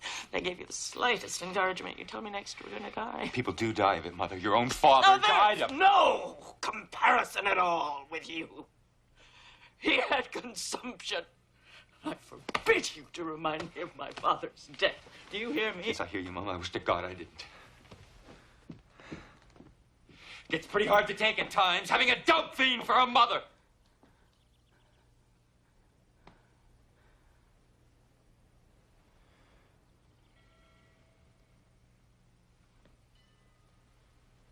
Forgive me, Mama.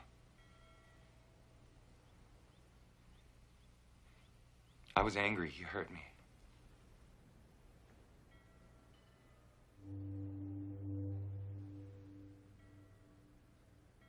Just listen to that awful foghorn and the bells.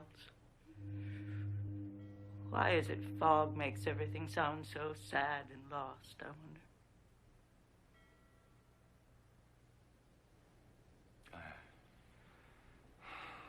I can't stay here any longer.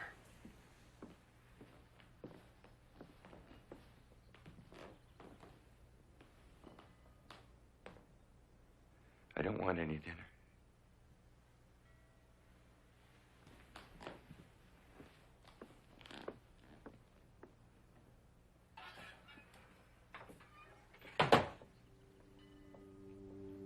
doors go upstairs. I'm taking enough.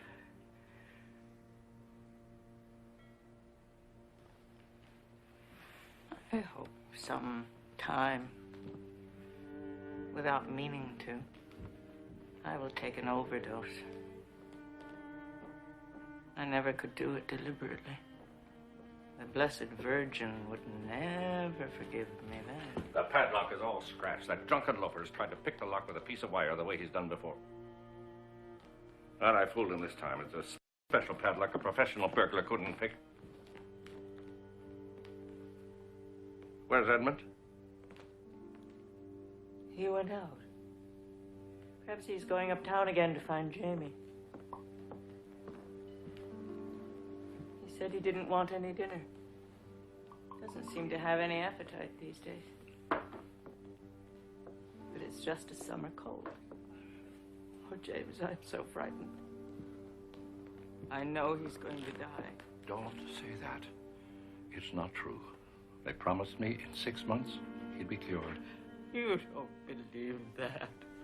I can tell when you're acting. And it will be my fault. I should never have born him. I could never have hurt him then. He wouldn't have had to know his mother was a dope thief to hate her. Oh, for the love of God, Mary. He loves you. He knows it was a curse put on you without you willing it or knowing it. Here comes Kathleen. Now, you don't want her to see you cry. Dinner served, sir. Dinner served, ma'am.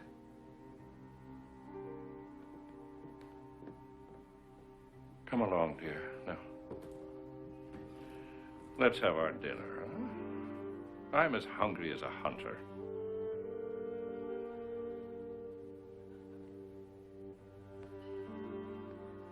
I'm afraid you'll have to excuse me, James. I couldn't possibly eat anything. My hands pain me dreadfully. I think the best thing for me is to go to bed and rest. Good night, dear.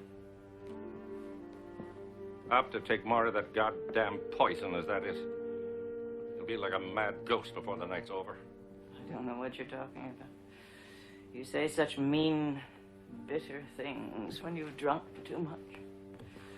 You're as bad as Jamie. Or Edmund.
Who's that?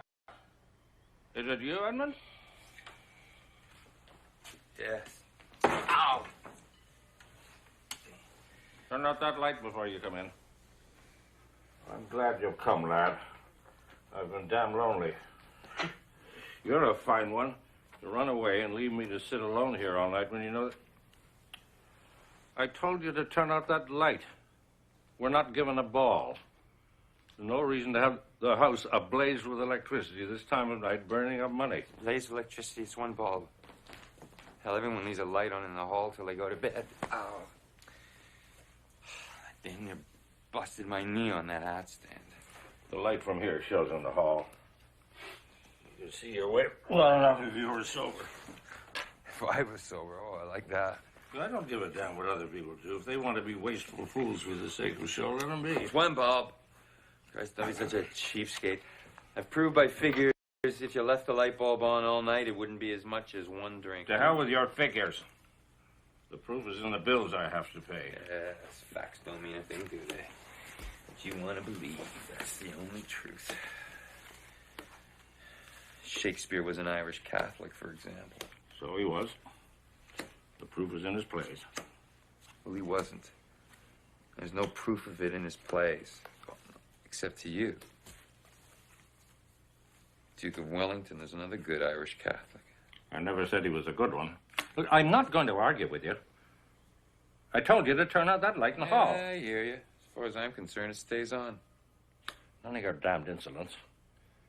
Are you going to obey me or not? Not. You want to be a crazy miser, you put it out yourself. You listen to me. I put up with a lot from you because of the mad things you've done at times. I thought you weren't quite right in the head. I've excused you and never raised a hand to you, but there's a straw that breaks the camel's back. Now, you'll obey me and put out that light, or basically where I'll give you a thrashing little teach.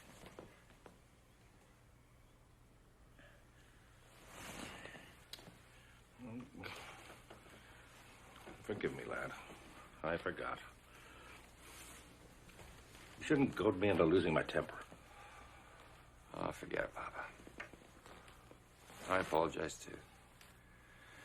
I had no right being nasty about nothing. I am a bit soused, I guess. I'll put up the damn light. No, stay where you are. Let it burn. We'll have them all and let them burn to hell with it. The poorhouse is the end of the road. And it might as well be sooner as later. It's a grand curtain.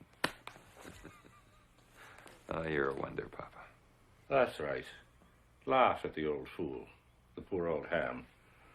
But the final curtain will be in the poorhouse just the same. And that's not comedy. Ah, well, let's not argue. You got brains in that head of yours, though you do your best to deny them. You'll live to learn the value of a dollar. You're not like your damn tramp of a brother. I've lost all hope he'll ever change. Where is he, by the way? How would I know? I thought you went back uptown to meet him. I walked out to the beach. I haven't seen him since this afternoon. If you split the money I gave you Sure with I him, did. He's always staked me when he had anything. then it doesn't take a soothsayer to tell he's probably in the whorehouse. Well, what of it if he is? Why not? Why not? Why not indeed? It's a fit place for him. If he's ever had a loftier dream than whores and whiskey, he's never shown it. Papa, you're gonna start that stuff again. I'll be there. All right. I'll stop. God knows I don't like the subject either. Will you join me in a drink, lad? Now you're talking. I'm wrong to treat you. You've had enough already. Enough is not as good as a feast. Oh, it's too much in your condition. Forget my condition. Here's how. Drink hearty.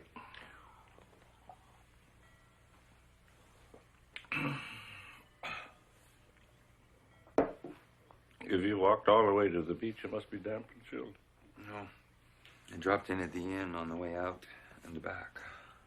It's not the night I'd pick for a long walk. Oh, I love the fog. That's what I needed. You should have more sense. What the hell with sense? We're all crazy. What do we want with sense? They are not long, the weeping and the laughter, love and desire and hate. I think they have no portion in us after we pass the gate. They Are not long the days of wine and roses.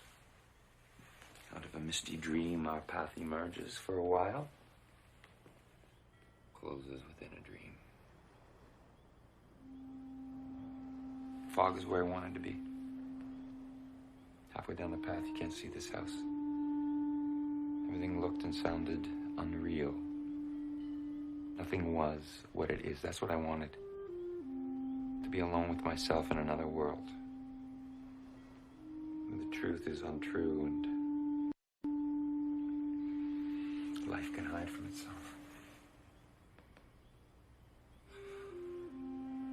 Out beyond the harbor where the road runs along the beach, I even lost the feeling I was on land. Fog and the sea, they seemed part of each other. It was like walking on the bottom of the sea. As if I'd drowned long ago. As if I was a ghost belonging to the fog. Fog was a ghost of the sea. Damn peaceful being nothing more than a ghost within a ghost.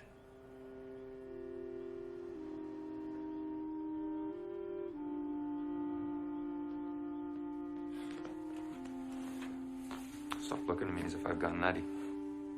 Talking sense. And who wants to see life as it is if they can help it? You got a poet in you, but it's a damn morbid one. Oh, devil take your pessimism. I feel low-spirited enough. Why can't you remember your Shakespeare and forget the third-raters? You'll find whatever you want to say in him, and everything else is worth saying.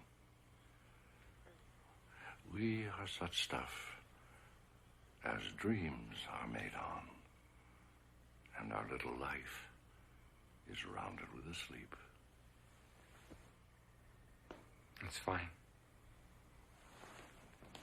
It's beautiful. I wasn't trying to say that. We are such stuff as manure is made on. Oh, so let's God, drink keep up that and forget it. sentiment to Nothing's yourself. I was wrong to give you that drink. Yes. Did pack a wallop all right, huh? And you too. Even if you've never missed a performance. What's wrong with being drunk, huh? It's what we're after, isn't it? And let's not kid each other, Papa, not tonight. We know what we're trying to forget. But let's not talk about that. It's no use now. No. All we can do is be resigned. Again. Or be so drunk you can forget. Be always drunken. Nothing else matters. That is the only question. If you would not feel the horrible burden of time weighing on your shoulders, crushing you to the earth, be drunken continually. Drunken with what? With wine, with poetry, or with virtue, as you will, but be drunken. I wouldn't worry about the virtue part of it, I were you. Oh, it's morbid nonsense. What little truth there is in it, you'll find nobly said in Shakespeare. But you recited it well, lad. Who wrote it? Baudelaire. Never heard of him. Hey, where do you get your taste in authors? The damn library of yours? Schopenhauer, Nietzsche, Ibsen, atheists, fools, and madmen. And your poets is Baudelaire, Oscar Wilde, Whitman Poe, whoremongers, and degenerates. And I got 3 good sets of Shakespeare right there. And you can't accuse me of not knowing Shakespeare. Didn't I win $5 from you once? And you bet me I couldn't learn a leading part of his in a week, as you used to do in stock in the old days. I learned Macbeth, recited it, letter perfect, with you giving me the cues. That's right. So you did. It was a terrible ordeal, I remember, hearing you murder the lines. I kept wishing I'd paid over the bet without making you prove it.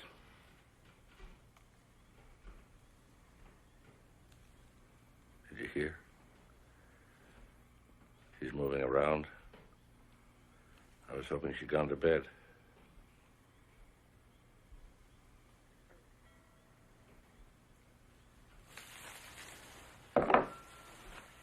Let's forget it. How about another drink?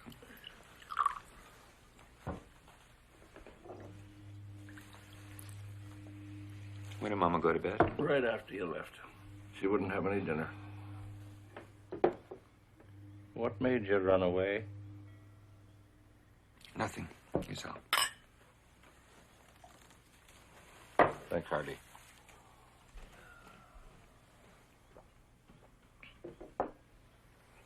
She's moving around a lot. I hope to God she doesn't come down. Yes. She'll be nothing more than a ghost haunting the past by this time. Back before I was born.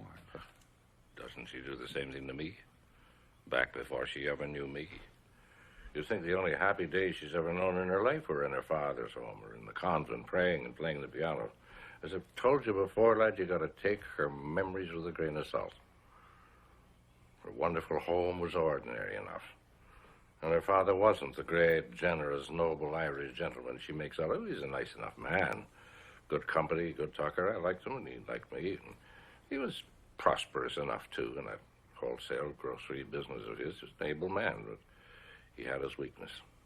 She condemns my drinking, but she forgets his. It's true, he never touched a drop until he was 40.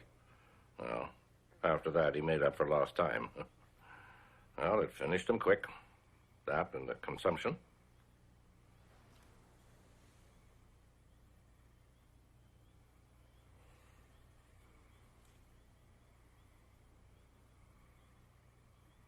We don't seem able to avoid unpleasant topics, do we? No.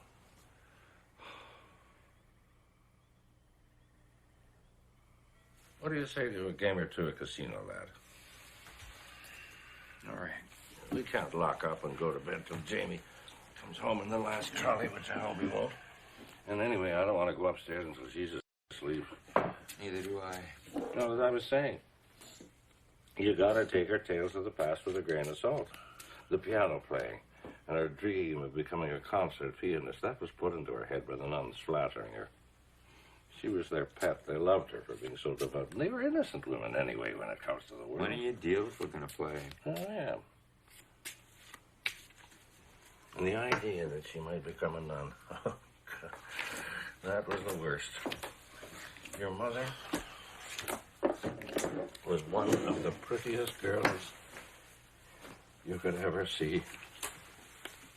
She knew it, too. She was a bit of a rogue and a coquette, God bless her, behind all the shyness and the blushes. She was never meant to renounce the world. She was bursting with health and high spirits and well, the love of loving. For God's sake, Papa, why don't you pick up your hand? Yeah, let's see, what do I have here?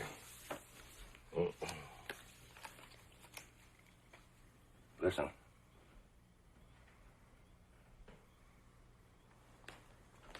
She's coming downstairs. We'll play our game. Pretend not to notice her. She'll soon go upstairs again.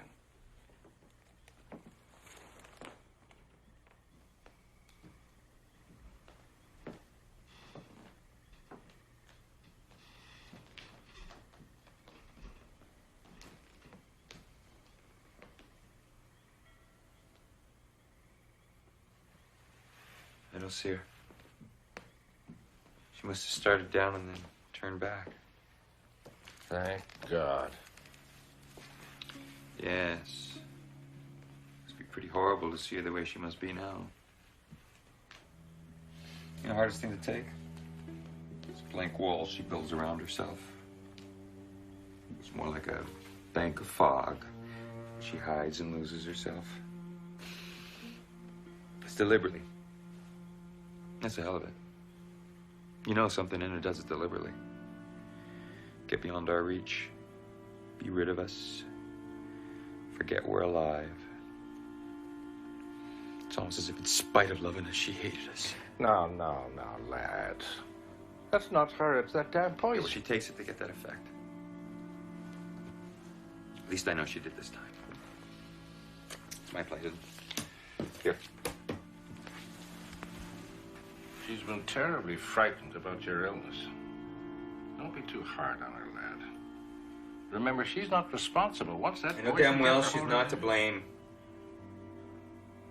You are. If you spent money on a decent doctor when she was so sick after I was born, she'd never have known morphine existed. Instead, you put her in the hands of a hotel quack. Wouldn't admit his ignorance. Took the easy way out. Not giving a damn what happened to her afterwards. And all because his fee was cheap. Be quiet. How dare you talk about something you know nothing about? Look, you gotta try to see it from my side, too, lad. How did I know he was that kind of a doctor? He had a good reputation. Among the souses in the hotel bar, I suppose. That's a lie. I asked the proprietor to recommend the best. Yeah, at the same time crying poorhouse and making a plain you wanted a cheap one. I know your system. Yeah. By God, I have to after this afternoon. What about Never this mind now. afternoon? We're talking about Mama. I'm saying no matter how you excuse yourself, you know damn well your stinginess is to blame. And I'm after saying you you're a found out liar, she you made a just more shut- speed addict. Why don't you send her on a cure then? Huh? At the start, when she still had a chance. No, that would have meant spending some money. But you told her all she had to do was use a little willpower. Haven't I spent thousands and thousands on cures? What good have they done as a way she's always started again? Because you've never given her anything that would help her want to stay off it. I mean, no home. Except for this summer dump in a place that she hates, and you refused even to spend money to make this look decent. Well, you keep buying more property, playing sucker for every con man with a gold mine or a silver mine or any kind of get-rich-quick swindle. You've dragged her around on the road season after season on one-night stands with no one she could talk to, waiting night after night in dirty hotel rooms for you to come back with a bun on after the bars close. Christ! Is it any wonder she didn't want to be cured? Jesus, Papa, when I think of it, I hate your guts! Edmund! How dare you talk to your father like that, you insolent young cub, after all I've done for you? Yeah, we'll come to that, what you're doing for me. Will you stop repeating your mother's crazy accusations? Which she never makes unless it's the poison talking. I never dragged her on the road against her will. Naturally, I wanted her with me because I loved her, and she came with me because she loved me, and that's the truth. No matter what she says when she's not herself. And she needn't have been lonely. She always had the members of my company to talk to if she'd wanted to. She had the children to, and I insisted. In spite of the expense on having a nurse to travel with her. Yes, your one generosity. And that because you were jealous of her paying too much attention to us. You wanted us out of your way. Or for that matter, if you were to judge her by what she says when she's not in her right mind, if you'd never been born, she'd have never started it.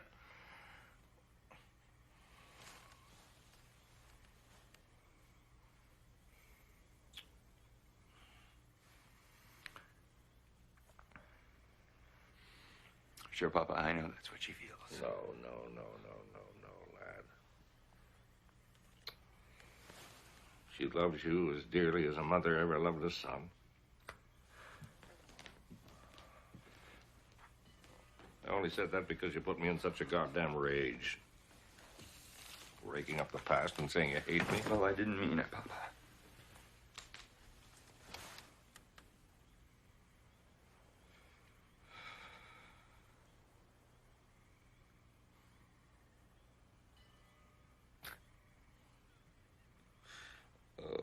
Unlike Mama. Can't help liking you. In spite of everything.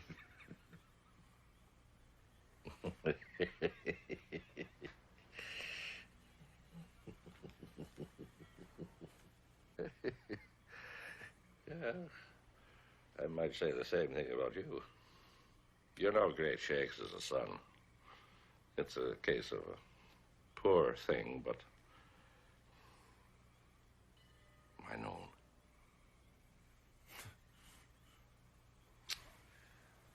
What happened to our game? Whose play is it? Yours, I guess. You mustn't be too downhearted, lad, by the bad news you had today. Both the doctors said that if you obey orders in this place you're going to, you'll be cured in 6 months to a year at most. Don't kid me. You don't believe that? Well, of course I believe it. Why shouldn't I win both Hardy and the I think specialist? I'm gonna die. That's a lie. You're crazy. So why waste money? That's why you're sending me to the state farm.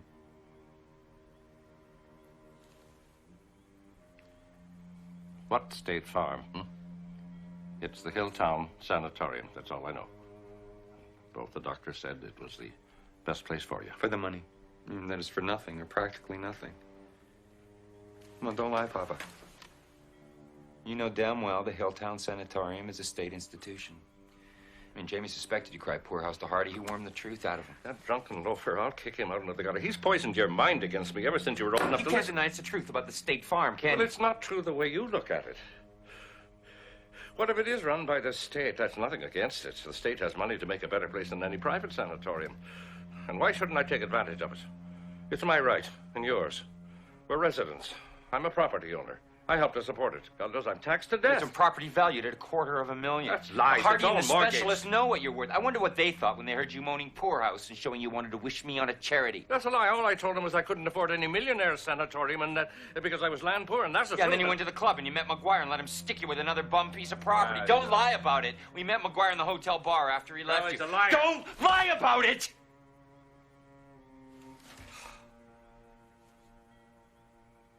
God, Papa.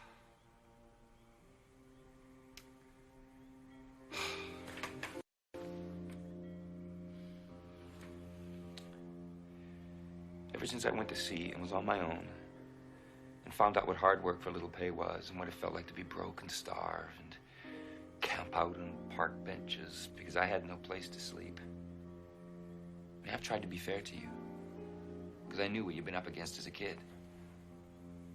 I've tried to make allowances. God knows you gotta make allowances in this damn family or go nuts. And I've tried to make allowances for myself when I remember all the rotten stuff I've pulled. And I've tried to feel like, Mama, that you can't help being what you are where money is concerned, but God almighty, this last stun of yours is too much. It makes me want to puke. And not because of the rotten way you're treating me. I mean, to hell with that. I've treated you rottenly in my own way more than once. But to think, when it's a question of your own son having consumption, you can show yourself up in front of the whole town as such a stinking old tightwad. I mean, don't you know Hardy will talk? The whole damn town will know. Jesus, Papa, don't you have any pride or shame?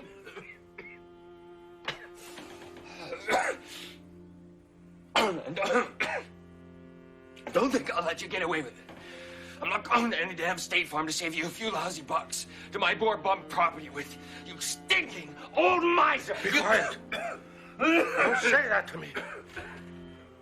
You're drunk, I won't mind you. Stop coughing, lad. You got yourself worked up over nothing. Who said you had to go to this Hilltown place? You can go any place you like. I don't care what it costs. All I care is to have you get well. Just don't call me a stinking old miser because I don't want those doctors to think I'm some goddamn millionaire they can swindle.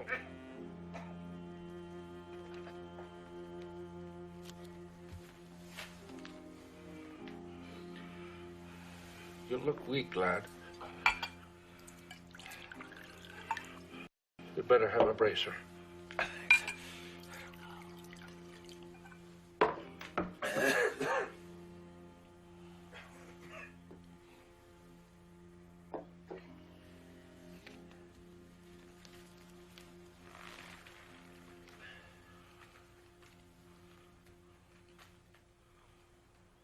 Whose, play is it?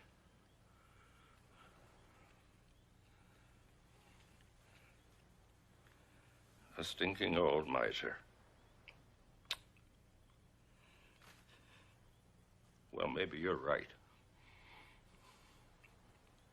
Maybe I can't help being. Although all my life, ever since I had anything, I've thrown money over the bar to buy drinks for everyone in the house. Loaned money to sponge it. I knew would never pay it back. But of course, that was in barrooms when I was full of whiskey. But I can't think that way when I'm sober in my home. And it was at home I first learned the value of $1 and the fear of the poorhouse. And I've never been able to believe in my luck since. I've always feared it would change. And everything I had would be taken away from me. The more property you own, the safer you think you are. Now, that may not be logical. But it's the way I have to feel. Banks fail. Your money's gone. Still, you think you can keep land beneath your feet. You said you realized what I was up against as a boy. The hell you do. How could you? You had everything. Nurses, schools, college. Though you didn't stay there. You've had food and clothing. When I was 10 years old, my father deserted my mother and went back to Ireland to die, which he did soon enough. And I hope to God he's roasting in hell. My mother was left a stranger in a strange land with 4 small children. Myself, a sister a little older and 2 younger than me. My 2 older brothers had moved to other parts. They couldn't help. They were hard put to it to keep themselves alive. And there was no damned romance in our poverty.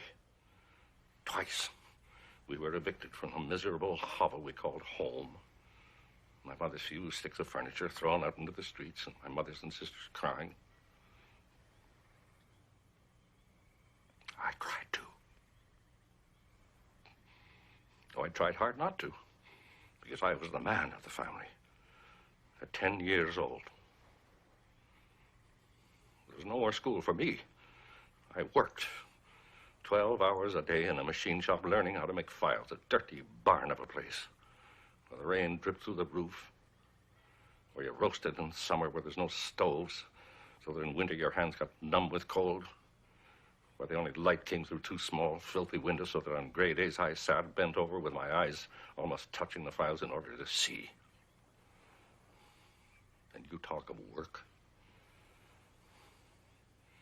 And what do you think I got for that, 50 cents a week. That's the truth.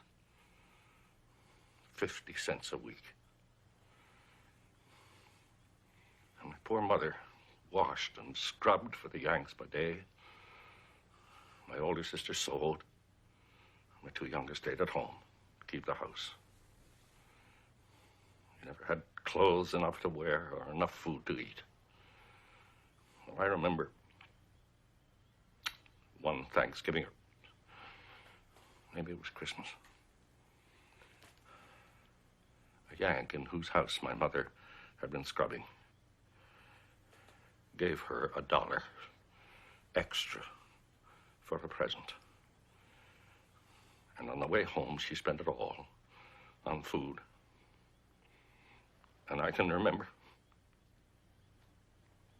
her hugging and kissing us and saying with tears of joy running down her tired face,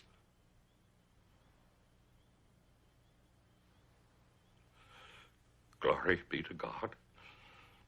For once in our lives, we'll have enough for each of us."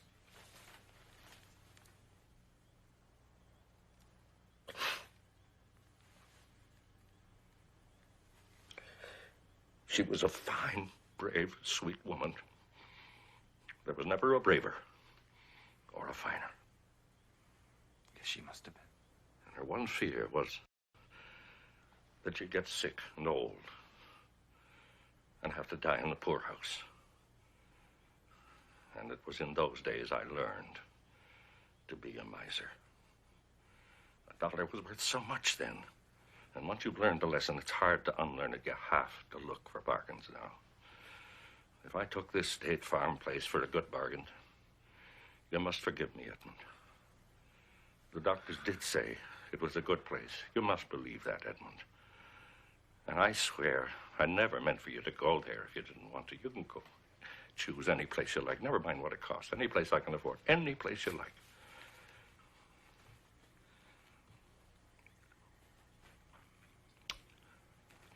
Within reason.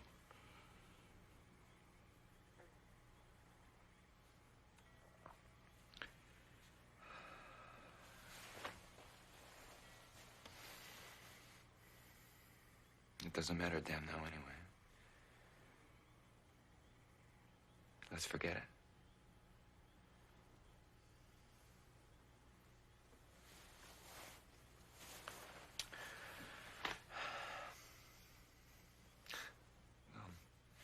How about our game?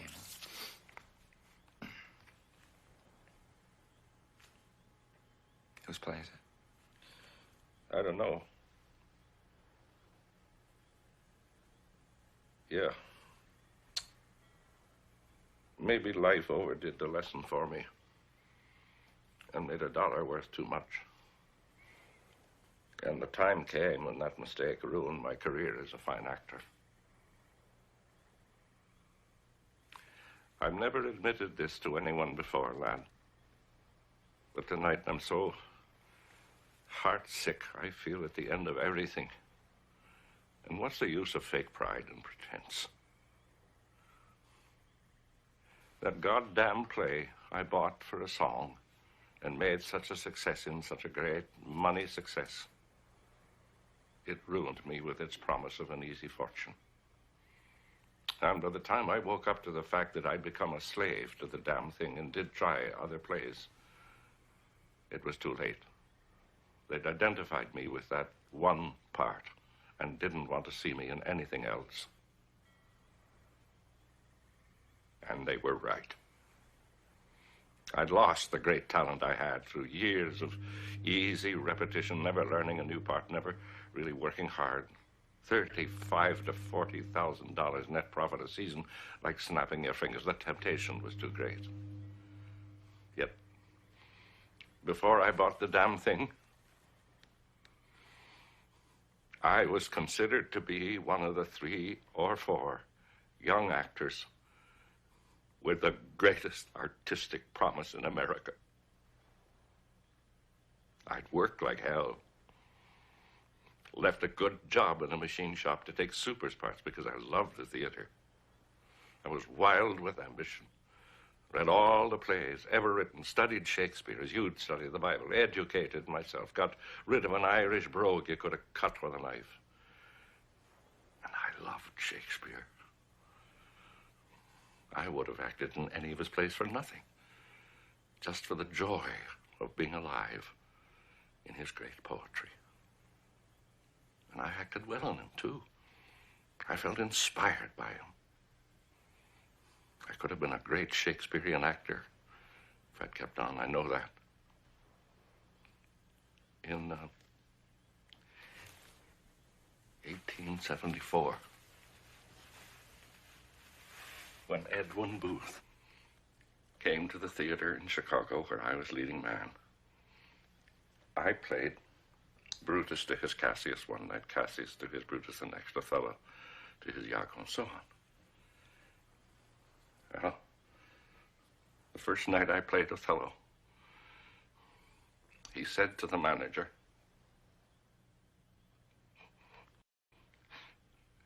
"That young man is playing Othello better than I ever did."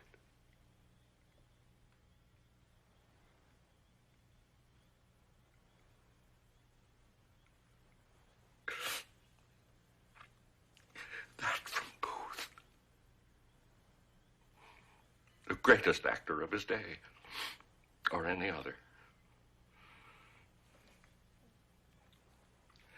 And it was true. And I was only 27 years old. And when I look back on it now, that was the high spot of my career. I had life where I wanted it, and for a time after went on upward with ambition. I married your mother. Ask her what I was like in those days. Her love was an added incentive to my ambition. And a few years later, my good bad luck made me find the big moneymaker. Well, it wasn't that at first. It was just a great romantic part. I knew I could play better than anyone. But it was a great box office success from the start. And then life had me where it wanted me. $35,000 to $40,000 net profit a season. A fortune in those days. Even in these.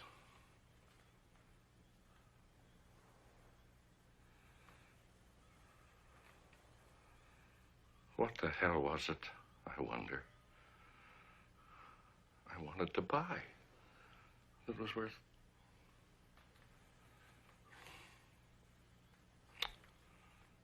Oh, well. It's a late day for regrets.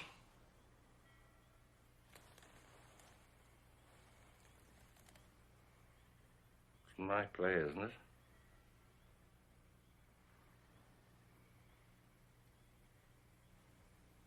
I'm glad you told me this, Papa.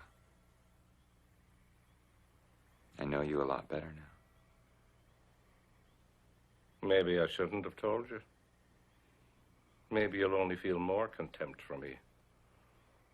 And it's a poor way to convince you of the value of $1.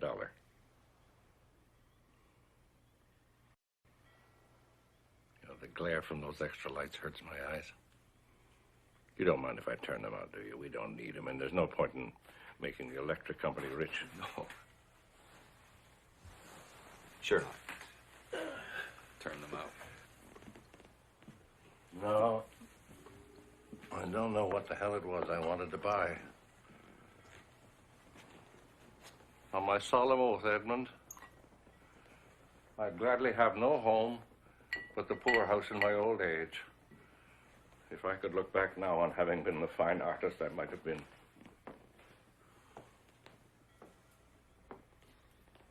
What the devil are you laughing at? Not at you, Papa.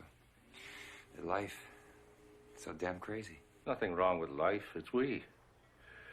The fault, dear Brutus, is not in our stars, but in ourselves that we are underlings. You know the praise Edwin Booth gave my Othello? I made the manager put down his exact words in writing. Kept it in my wallet for years. I took it out every once in a while to read it. Until finally it made me feel so bad, I couldn't face it anymore. Where is it now, I wonder? It's somewhere in this house, because I remember I put it away. Carefully. Might be in an old trunk in the attic, along with Mama's wedding dress.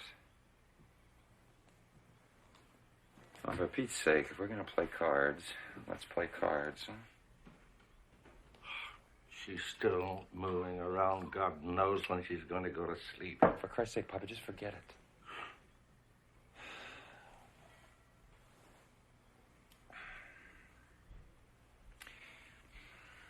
You just told me some high spots in your memories. You want to hear mine? No. They're all connected with the sea.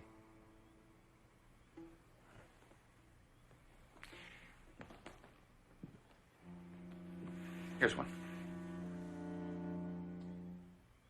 When I was on the square head, square rigger, bound for Buenos Aires, full moon in the trades, the old hooker driving 14 knots.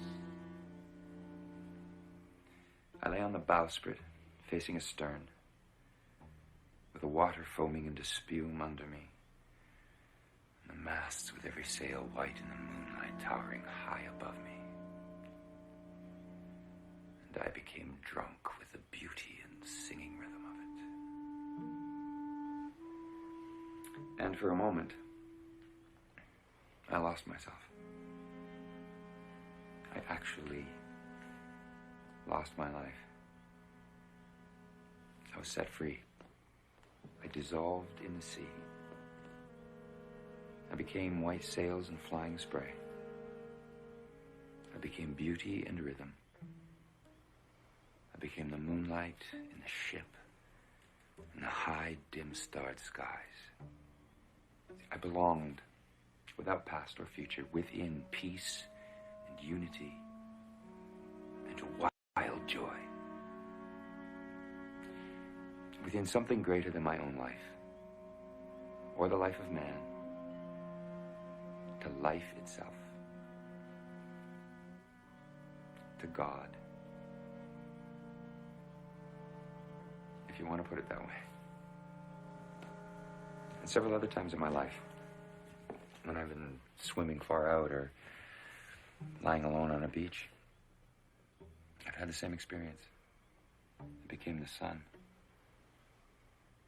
Hot sand. Green seaweed anchored to a rock swaying in the tide. Like a saint's vision of beatitude.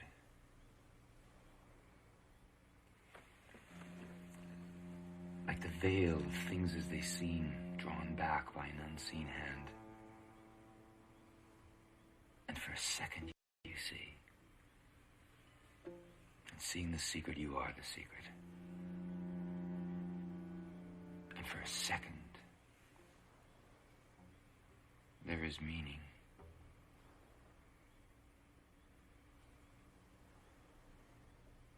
And then the hand lets the veil fall.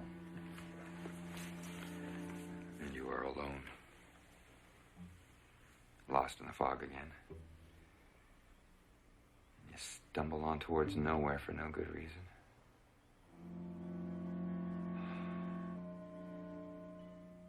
It was a great mistake, my being born a man. I would have been much more successful as a seagull or a fish. As it is, I will always be a stranger who never feels at home, does not really want, is not really wanted, can never belong. I must always be a little in love with death.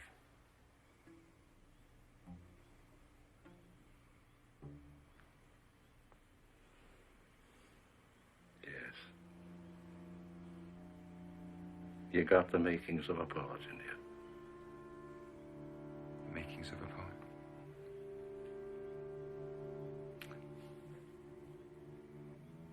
No.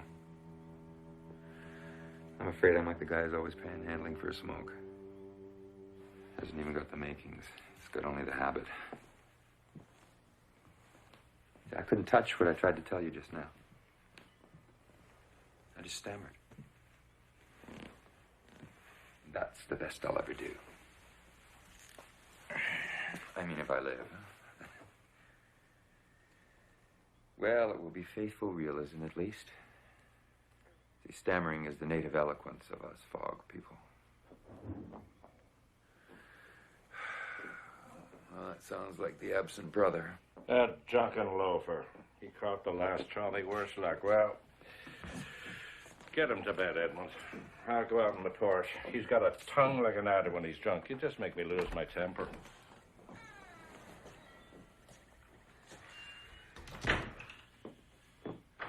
What ho!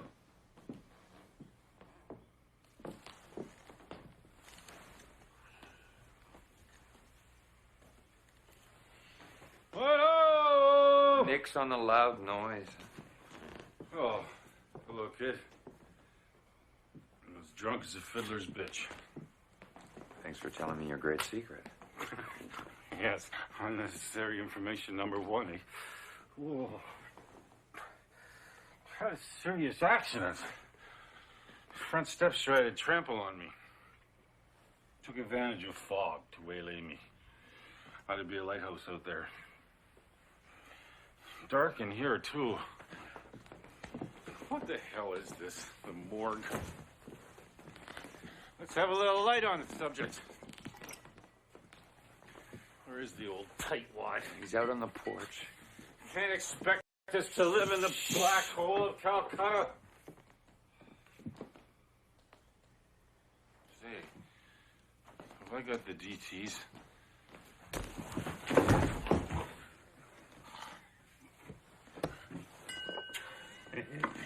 My God, it's real. What the hell's the matter with the old man? He must be ossified to have forgot he left this out. Well, grab opportunity by the forelock. Key to my success. You're stinking now. That'll knock you stiff. Yeah, I can the wise stuff, kid. You're still wet behind the ears. All right. Pass out if you want to. Man, there's trouble. Had enough to sink a ship. Can't sink. Well, here's hoping. Shove over the bottle. I'll have one too. Well, no, you don't. No, well, I'm around.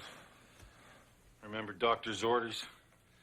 Maybe nobody else gives a damn if you live or die, but I do. My kid brother. I love your guts, kid. Everything else is gone. You're all I've got left. I'll lay off it. You don't believe I care, huh? Just drunken bull? All right, go ahead. Kill yourself. Sure, I know you care, Jamie. And I'm going on the wagon. But tonight doesn't count. Too many damn things have happened today.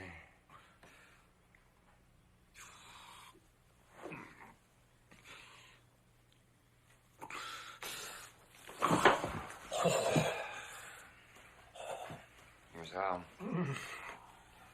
Yeah, you know, it's been a lousy day for you. I bet old Gaspard hasn't tried to keep you off the booze. Probably give you a case to take with you, the State Farm for Pauper Patients. Sir, you kick the bucket, the less expense. Christ. If you put him in a book, nobody'd believe it. Well, Papa's all right. If you try to understand him and keep your sense of humor. Oh, they've been pulling the old sob act on you, eh? They can always fool you. But not me. Never again.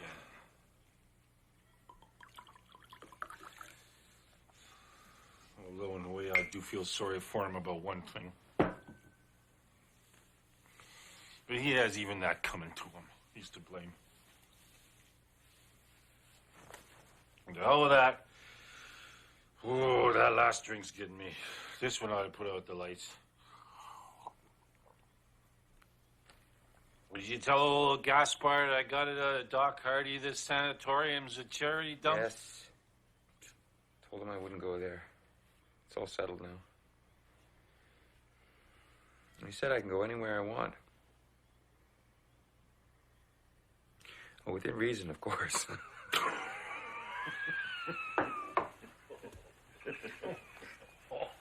Of course not. Anything within reason.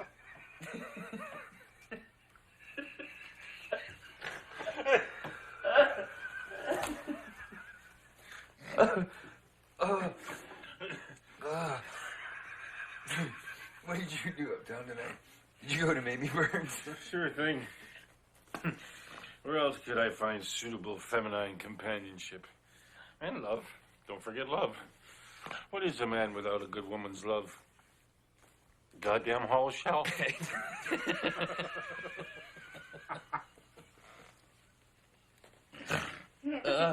Oh, you're a nut. Guess which one of Mamie's charmers I picked to bless me with her woman's love? I'll hand you a laugh, kid. I picked Fat Violet.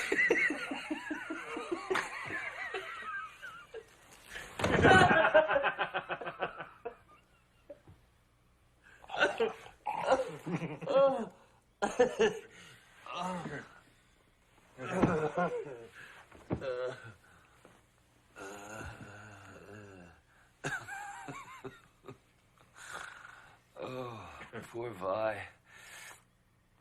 I bet you recited Kipling and Swinburne and Dowson and gave her, I have been faithful to thee, Sinara, in my fashion. Sure. She studied for a while. Oh. Then she got the idea I took her upstairs for a joke. And she started to cry. So I had to tell her I loved her because she was fat. And she wanted to believe that. So I stayed with her to prove it.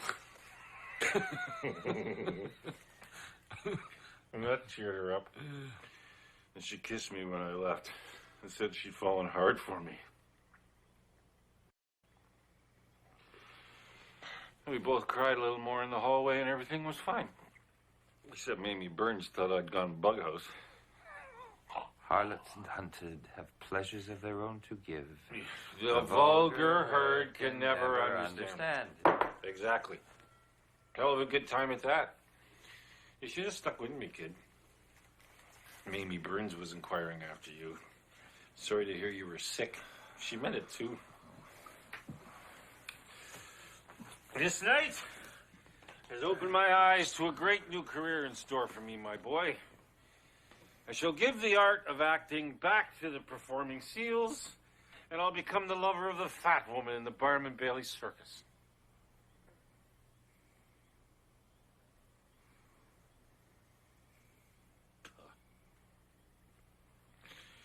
Imagine me Sunk to the fat girl in the Hicktown hooker shop.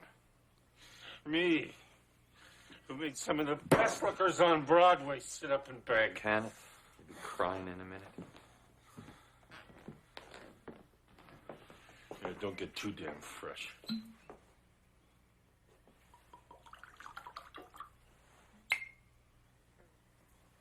Well, you're right. The hell with repining. Fat Violet's a good kid. Glad I stayed with her. Christian act. Cured her blues. Should have stuck with me, kid. You're taking your mind off your troubles. What's the use in coming home to get the blues over something that can't be helped?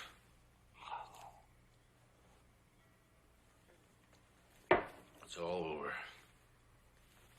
Finished now. Not a hope.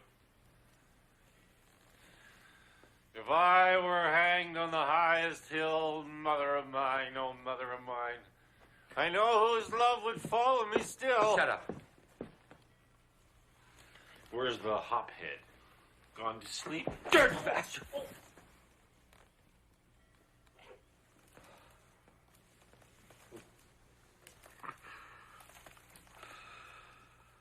Thanks, kid. I certainly had that coming.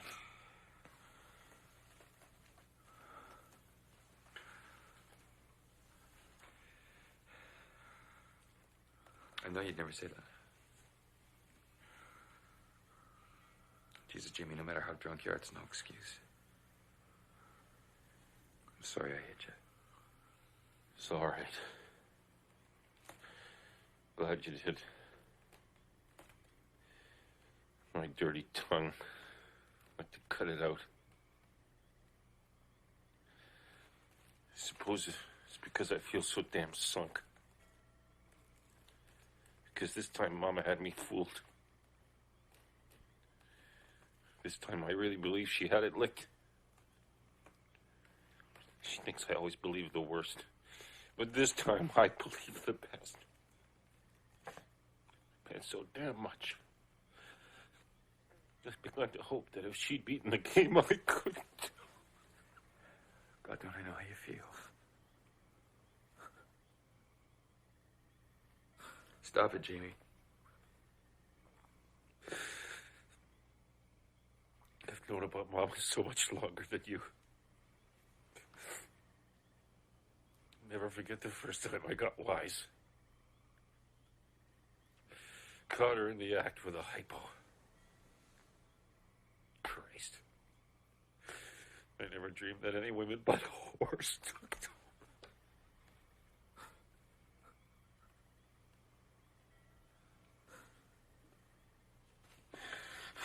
And then this stuff you get consumption. It's got me licked. We've been more than brothers. You're the only pal I've ever had.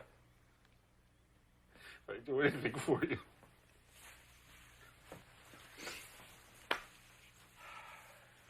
I know that, Jamie. So come on. Let's have another drink, huh? No! Oh, no, I'll have another drink, not you.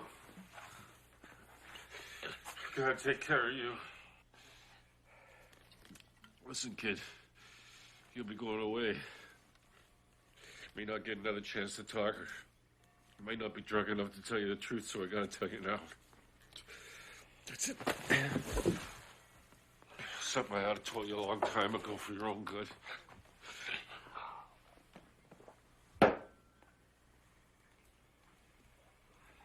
I want to warn you against me. Mama and Papa are right. I've been a rotten, bad influence.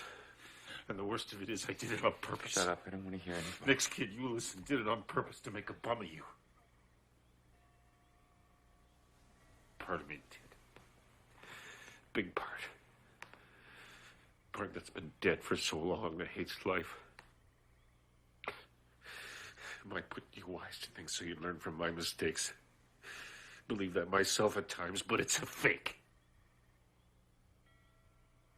Make my mistakes look good. Make getting drunk romantic. Made horrors fascinating vampires instead of poor, stupid, diseased slobs they really are. Made fun of work a sucker's game. Never wanted you to succeed and make me look worse, even by comparison. I wanted you to fail.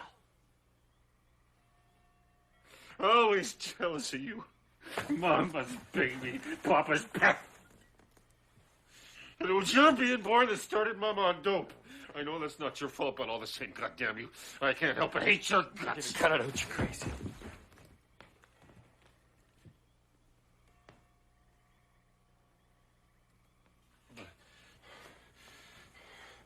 But don't get the wrong idea, kid. I love you more than I hate you. My saying what I'm telling you proves it. I run the risk you'll hate me, and you're all I've got left. I didn't mean to tell you that last stuff. Go that far back. Don't know what made me.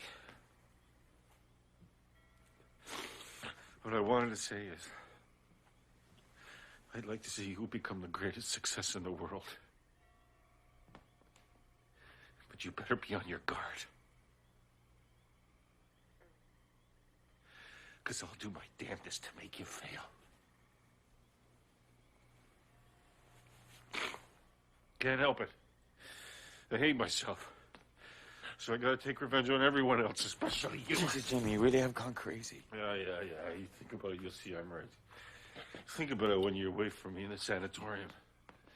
And when you come back, look out for me. Because I'll be there to welcome you with my good old pal stuff and give you the glad hand. And the first good chance I get, I'll stab you in the back. God damn if I'll listen. Oh, and don't forget me. Remember, I warned you for your own sake. Give me credit. Greater love hath no man than this, that he saveth his brother from himself.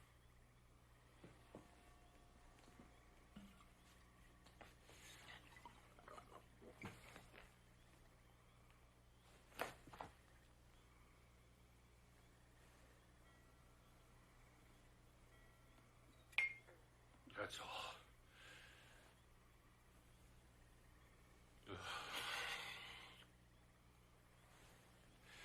Feel better now. Gone to confession.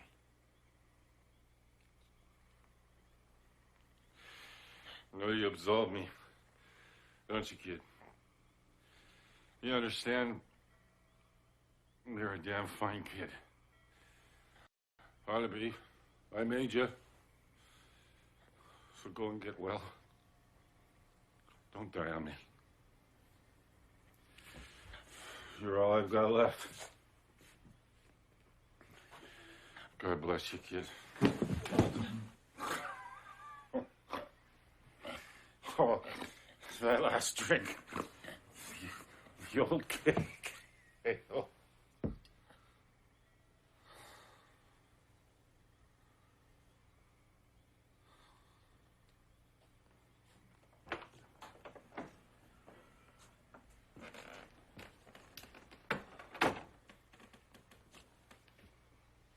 Thank God he's asleep. I thought he'd never stop talking. We better let him stay where he is. Sleep it off. I heard the last part of his talk. It's what I warned you. But you mustn't take it too much to heart, lad. He loves to exaggerate his worst side when he's drunk. He's devoted to you.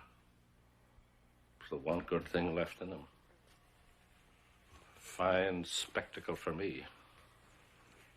My firstborn, who I hoped would bear my name in honor and dignity, who showed such brilliant promise.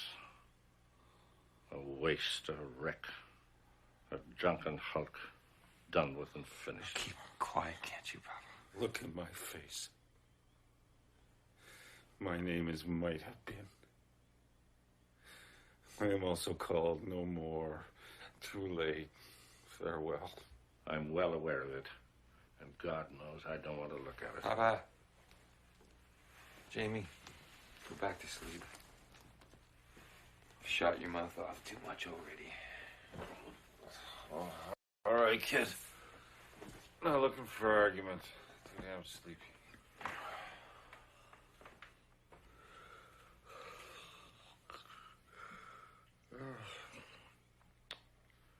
I wish to God she'd go to bed so that I could, too. I can't stay up all night like I used to. I'm getting old. Old and finished. I'm dog-tired. Can't keep my eyes open. I think I'll grab a few winks. Why don't you do the same thing, Edmund? It'll help pass the time until she...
The mad scene.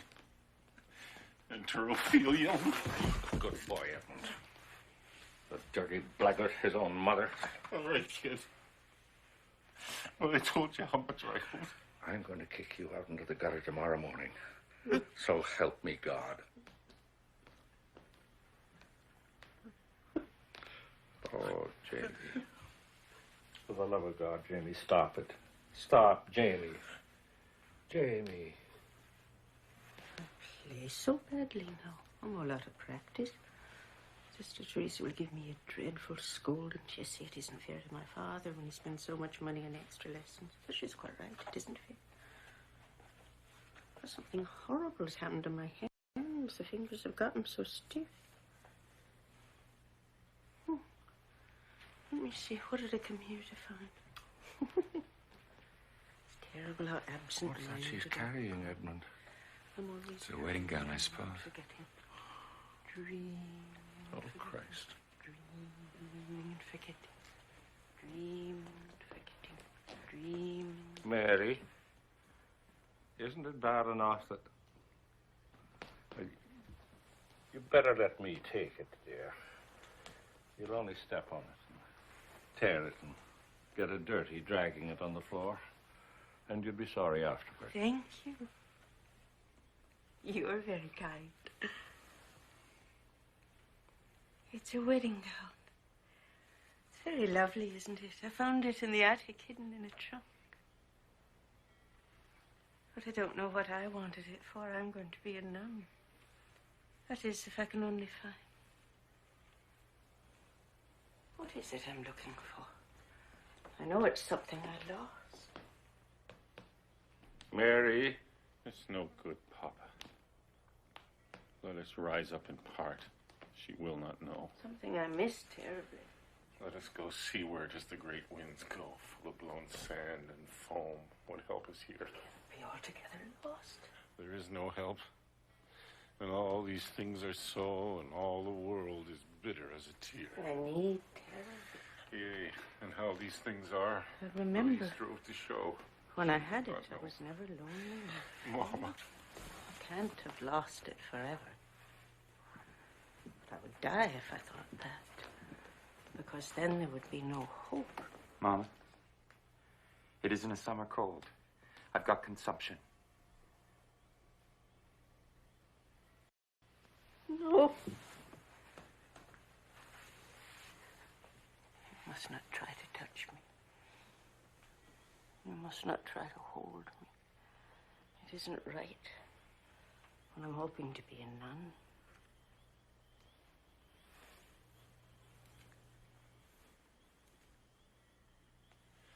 It's no good, you damn fool.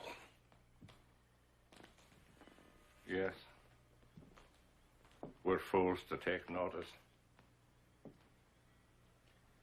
But I've never known her to drown herself as deep in it as this.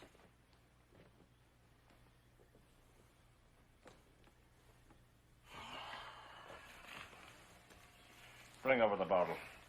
Jamie. And stop reciting that damn morbid poetry. I won't have it in my house.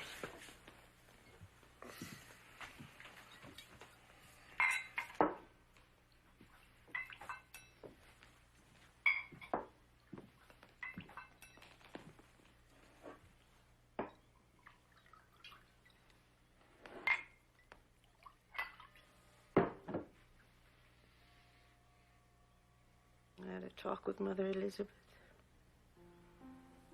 She is so sweet and good. Saint on earth. I love her dearly. It may be sinful of me, but I love her better than my own mother.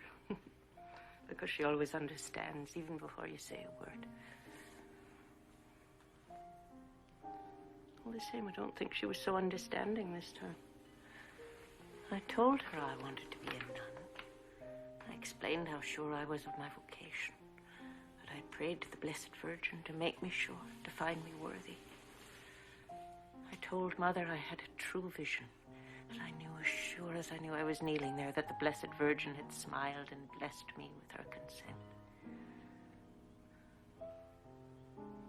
Mother Elizabeth said I must be more sure than that, even. I must prove it wasn't simply my imagination. She said if I was so sure, then I wouldn't mind putting myself to a test by going home after I graduated and living as other girls lived. Going to dances and parties and enjoying myself. And then if, after a year or two, I still felt sure I could come back and see her, we would talk it over again.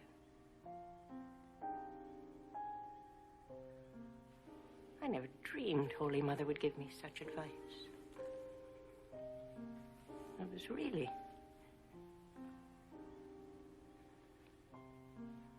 shocked. I said, of course, I would do whatever she suggested, but I knew it was simply a waste of time. And after I left her, I felt all mixed up, so I went back to the shrine and I prayed to the Blessed Virgin and found peace again. Because I knew she heard my prayer and would always love me and see that no harm ever came to me, so long as I never lost my faith in her. That was in the winter of senior year. Then in the spring,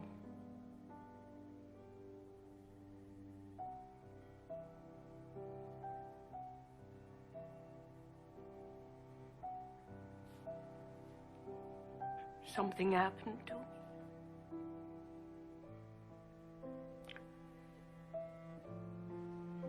Oh, yes, I remember. I fell in love with James Tyrone and was so happy for a time.